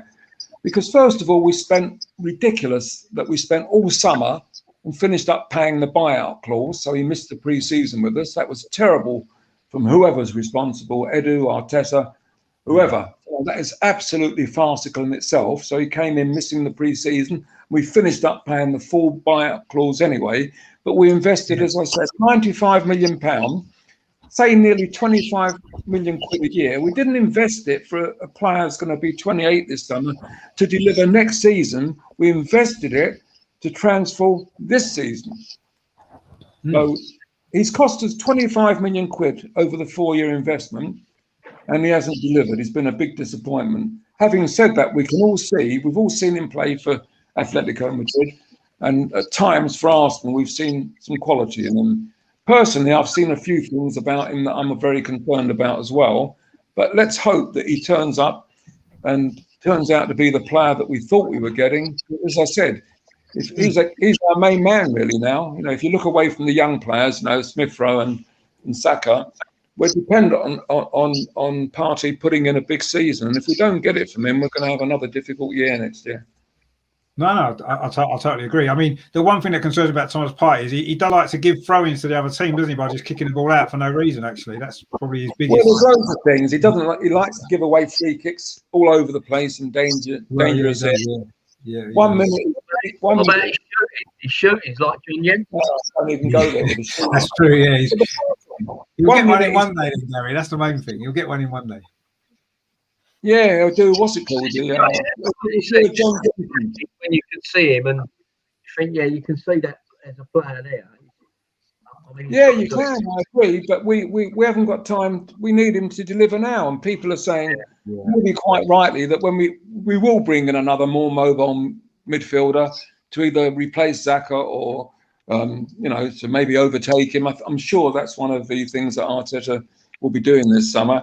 And maybe that'll help him. But, you know, when you look at things he's been doing, like his passing, 1 minute he's threading through an absolute worldie. The next minute he's passing the ball 10, 15 yards straight to an opponent. Yeah, I agree. He's frustrated me so far. But I guess I'm trying to be optimistic with him and hope that next season he's going to be a lot better. But we'll see. I think we're all hoping that. I think we're all expecting it, to be fair. You know, I think it's really important for Arsenal and for Arteta that happens, because never mind about the results and being halfway down the league, you know, managers lose their jobs as well for bad signings. And if Partey doesn't work with the investment we've made, that is a big, you know, you never mind about Willian and some of the other signings that he's made. That is a big thing on the charge sheet against Arteta. You know, that those signings, him, Willian, we all know about, and hopefully he's going to move on. Gabriel, the centre-half, started like a house on fire, but at the moment there's question marks because he lost form and he's played poorly recently and his passing's been very poor. So there's a question mark against him. Who else did he buy? Arteta. Cedric Suarez. Yeah, well, listen, Suarez and Mare are okay squad players, but if their contracts are like 100 grand a week, which has been suggested, that's also a nonsense, quite honestly. You know, Yeah. but they're not. I don't think they're bad players, but neither of them should be in a starting lineup if we're serious about making real progress next season. I mean, my concern with it all has been, you know, and you've touched on it there, with particularly with Thomas Partey and even with Gabriel, that Arteta doesn't seem to be able to bring the best out of the players. Gabriel's gone backwards since we signed him. Partey's gone backwards since we signed him, and Aubameyang's gone backwards since Arteta's come in. And that's just three off the top of my head, and there's a lot more as well. So that's my biggest concern. It doesn't really matter who we buy. If Arteta can't get the best out of those players that we do buy, we're not going to progress, are we? So there's an issue there as well. Anyway, I don't think it's quite as black and white as that, Richard. You know, we're just finishing up on a season. I can't remember even some of the worst Arsenal teams. So many incredibly bad individual errors. I mean, they beg a belief. Games that we were in control of, points that we've thrown away, the mistakes, the individual mistakes. I mean, no manager can account for that. You just cannot legislate. Well, you say that right. I mean, we had I did a show about this. I think it was last week or the week before. And one of the reasons that struck me is the reason why these individual mistakes have happened on such a consistently regular basis. We believed on the panel last week that because Arteta's overcoaching them, so they're playing with fear. And then any player that plays with fear and not freedom is likely to make a mistake. And I think that kind of could explain why we've made so many individual mistakes. Not just the same players, lots of different players have. That's my kind of theory on that, because the players are so overcoached that they're almost scared to do something off the cuff. And when you play with fear, every time you get the ball, you could make a mistake. And that has happened on, as we know, 100 times this season, hasn't it? And cost us, you know, lots and lots of games. But it looks like Martin's battery has gone this time. I know he said his battery was going to go. It looks like it's finally run out on him, which is a shame, because he was making some interesting points, actually, which was nice. A little bit off topic, a little bit, but that's fine. You know, we can cope with that. It's obviously to do with Arsenal. Any other business? Any other bit, exactly, yeah, and it's good. You know, anything to do with Arsenal is fine as far as I'm concerned. Any discussion about Arsenal is certainly on our agenda. But if you want to finish on the FA Cup, then I mean, we've actually played 22 games in FA Cup finals. That's including one replay, of course, in 1993, and 21 actual original finals. We've won 13 of those games. Drawn 2, of course, one of those draws we did win on penalties. So technically that's the 14th win, obviously, that we've got. And we've only lost 7 out of all them, which isn't actually too bad. We've only lost 1 of the last 10 as well, which was that Liverpool game. So we've got a good record in, you know, recent times in FA Cup finals. So that's good as well. So we scored 31 goals and conceded 17. And no one scored more than 2 goals in an FA Cup final for Arsenal. So there's a few players. Reg Lewis, Ian Wright scored 2 in 93 in the replay as well. Freddie Ljungberg, of course, scored 2 years running. Alexis Sanchez scored 2, didn't he, in consecutive finals. Aubameyang scored 2 last year, and also Aaron Ramsey. So they're the top scorers with 2, and loads of players have scored 1. So that's our sort of overall record in FA Cup finals, which is, I say, we've been fortunate actually to have seen that many, haven't we? You know, and that many victories as well. We've been lucky, and I think we've pretty much, apart from the very early ones, we even mentioned 1930 and 1936 at one point, and 1952. So we've covered pretty much all of them actually tonight, which is pretty good going. We didn't mention that one. 1950, yeah, 1950 was, yeah, that was obviously the last one we won before 71 actually. Reg Lewis scored 2. We beat Liverpool then actually as well. So another cup final that we beat Liverpool in. So Martin doesn't we mention the ball over the line, did we? That was 1932, I think, that one, Melvin. Yeah, ball over the line. That was against Newcastle as well. So we've played Newcastle 3 times. That was. I think we finished runners up in the FA Cup and runners up in the league as well. 1932. 32 it is, yeah, that's right. Everton won the league, didn't they? And then we lost to Newcastle in the final. We were 1-0 up actually. I believe, and I don't know whether that's true. That's the only cup, apart from the Liverpool one, where we've scored first and lost. The Liverpool in 2001 as well. Only twice that's happened. Martin's back with us again, which is good. Yeah. I'm sorry, my battery ran out just like last time, but I plugged it in. No, we were just saying it looked like your battery ran out. But we're glad to have you back.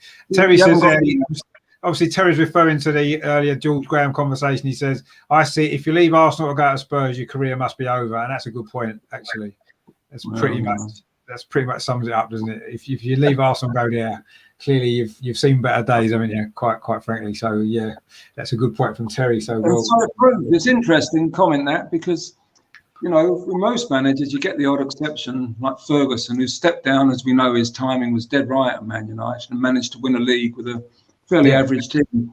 But managers, they often do run their course. We've seen it with Mourinho now, and if you look at it, George lost the plot. Forget about the bungs. The football was. There was one season when we scored about 40 goals, which Ian Wright got about 30 of them. Yeah, that's right. I mean, the football just beggared belief. It was so bad. I mean, it really was seriously bad. And the cup wins, the Cup Winners' Cup, and even the Sheffield Wednesday glossed over the football we were seeing. It was just appalling. I mean, imagine watching that today. We've had Wenger with a fantastic football.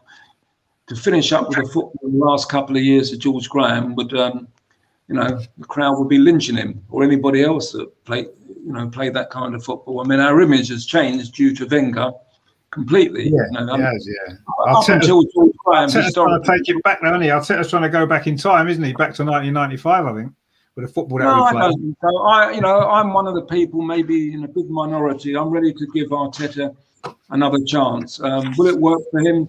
I don't know. If you're realistic and you look at the distance between us and the top teams, it depends what your aspirations are for Arsenal. I mean, the least we want is to be challenging for the top four. If you look at the gap between us and the resources we've probably got and the way the other teams are going to strengthen, it's a difficult bridge to gap. We're not really fighting with Man City, United and Chelsea. We're fighting with Leicester and Everton and West Ham to bridge the gap at the moment. That's where we are. Yeah, we're looking to catch them up first.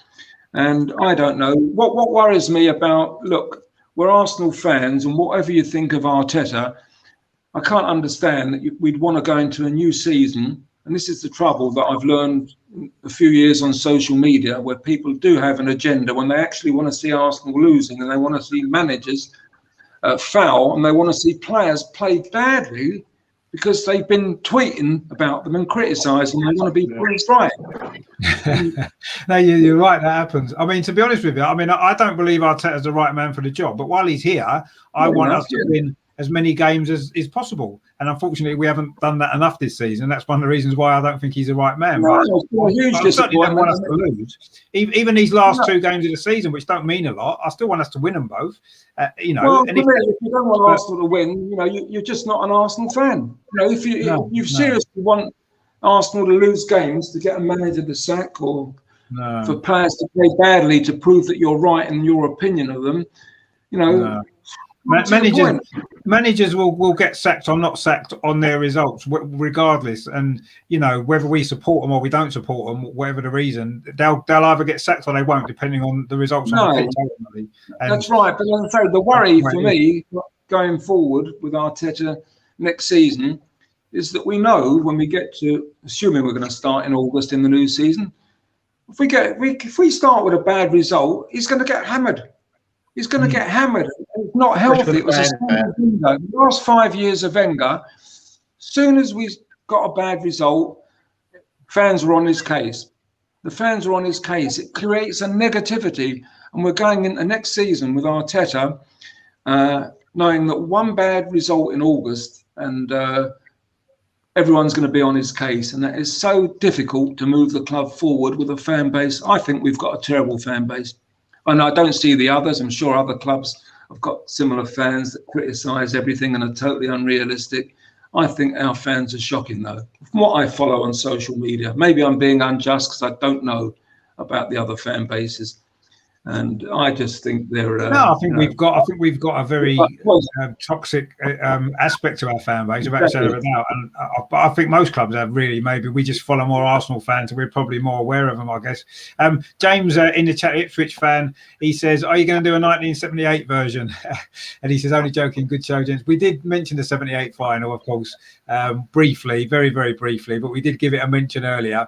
It was the first final that I actually watched, the first Arsenal final that I watched on telly when I was 8 years old, I think 9 years old. So it was quite an upsetting time for me. So I don't really want to talk too much about that one. Actually, it scarred my childhood, 1978, Roger Osborne and all that. And of course, it was Brian Talbot, your best player on that day, who came to Arsenal, of course, the next year, didn't he? So that was one good thing that came out of it, I suppose, from our point of view. Terry says, Richard, Big M, Gary, many thanks for your time and stories. Plus views, really enjoyed it. And nice to see smiles on everyone's faces through memories. Nothing like it. Thanks, Martin, as well. Now you're back. Yeah, Martin's back. He's having a few issues with his lighting and his phone at the minute. But anyway, we still he's getting knackered out. Yeah, which is the main thing. Which is good. I mean, it's been a good show actually. You know, a lot of memories of great cup final moments, and you know, Martin's rants about the managers, which was good as well. I enjoyed that. That was impressive, wasn't it? So that was good. But no, I mean, it's been great. I mean, I do love, you know, I do love it when we talk about, you know, the memories from the past, because I do believe that Arsenal history is massively important, because without the history, we're not the club that we are today. And I've always appreciated that fact. You know, when I remember as a kid reading books about Arsenal's history when I first decided Arsenal was my club, and it's just been a massive part for me that's made me want to support the club. So it's great doing stuff like this. I really enjoy it, and you know, especially you guys. You know, you've got some great memories. You know, no disrespect to you, but you go back a bit further than me, so your memories go back even further than mine, and it's great to hear your stories as well about the. I mean, we call them the good old days, but I mean, for me, the good old days were like the 1990s and early 2000s when we had that great team. But I guess the good old days were probably before that, really, wasn't they, if we're honest? But it's always good to hear all your memories of everything that's, you know, from the past and stuff. And I think the FA Cup's worth talking about because, one, it's this time of the year, and secondly, we are the most successful club in that competition in history. So we need to enjoy that and celebrate the fact that, you know, long may that run continue. You know, hopefully nobody catches us. You know, we keep popping one in, don't we, every couple of years? So let's hope next year might be a year for it again. You know, we can get the fans back to see it, because last year's final, as good as it was lacking us being there, wasn't it? So let's hope that, you know, Gary can get back on track. He hasn't missed one since 1953 or 1952, apart from last year. So. Yeah, no, you was at 71, wasn't you? So the last one you missed would have been 52, wouldn't it? Oh yeah. I wasn't born then. I was not even born in 1952. We can maybe let you off that one then. We'll maybe let you off. About fortnight, 10 days or something after Tom Whittaker died. Almost. Was you? Wow. October 56, and I was born in November 56. Wow. Okay. Well, there you go. That's yeah. Well, maybe you're reincarnation of Tom Whittaker. Maybe. Who knows? I think he was a much better physio than me. Yeah, well, maybe he was, but he's never been on this show though, did he? So you know, you've got one up on him there. That's a one good thing to think about. So, but no, I mean, it's been fantastic. I say hearing your stories, it always is. I love doing shows like this, and I think, you know, with the summer coming up and no football, I'll probably end up doing a lot more stuff like this on the channel anyway. Just because, you know, there's no new game to talk about, and it's just a transfer of stuff that does me head in. So, you know, it might be a good idea to maybe get a few more memories going as well. Talk about some great games from the past and great moments that we've all enjoyed, and some that we haven't enjoyed, but they're still memories that we've got, I suppose. And that's the beauty of being a football fan, I guess, isn't it? So, but I do love these shows, and you know, thanks to you three guys for coming on. It's been an absolute pleasure. It's been, I really enjoyed it. I always enjoy this. And tomorrow, actually, I'm doing another version of this. We've got some shall we say, less experienced people coming on that haven't maybe experienced as many cup finals as you three have. A bit more of we'll be looking at the more recent ones, maybe in a bit more detail as well tomorrow. That's going to be good as well. So that'll be at 7:30 tomorrow night. So if that appeals to you, please tune in for that as well. We're going to look back on some more memories. Obviously, everybody's memories of cup finals is slightly different, so it makes it, always interesting and always, good to watch and good to hear. So we'll be doing that tomorrow at 7:30. So please tune in for that if you're all around. Thanks to everyone for watching. Thanks to, I say, James Ipswich fan as well for coming in as well. Yes, we know you beat us in that final, and we're just about forgiving you. In a long time, I say upset me for a while, but we won it the year after, so I got over it quite quickly, I suppose. I still don't like Ipswich very much though, because it was always a dodgy away game that Ipswich. Did any of you guys go to Ipswich? Because they used to be quite naughty there sometimes. It was a bit naughty at Ipswich. I went to Pat Jennings' first game for us away, first game of the season away at Ipswich. Stood behind the goal, got soaked, absolutely soaked, got beat 1-0. Nightmare. Apart from that, it was lovely. Lovely day out.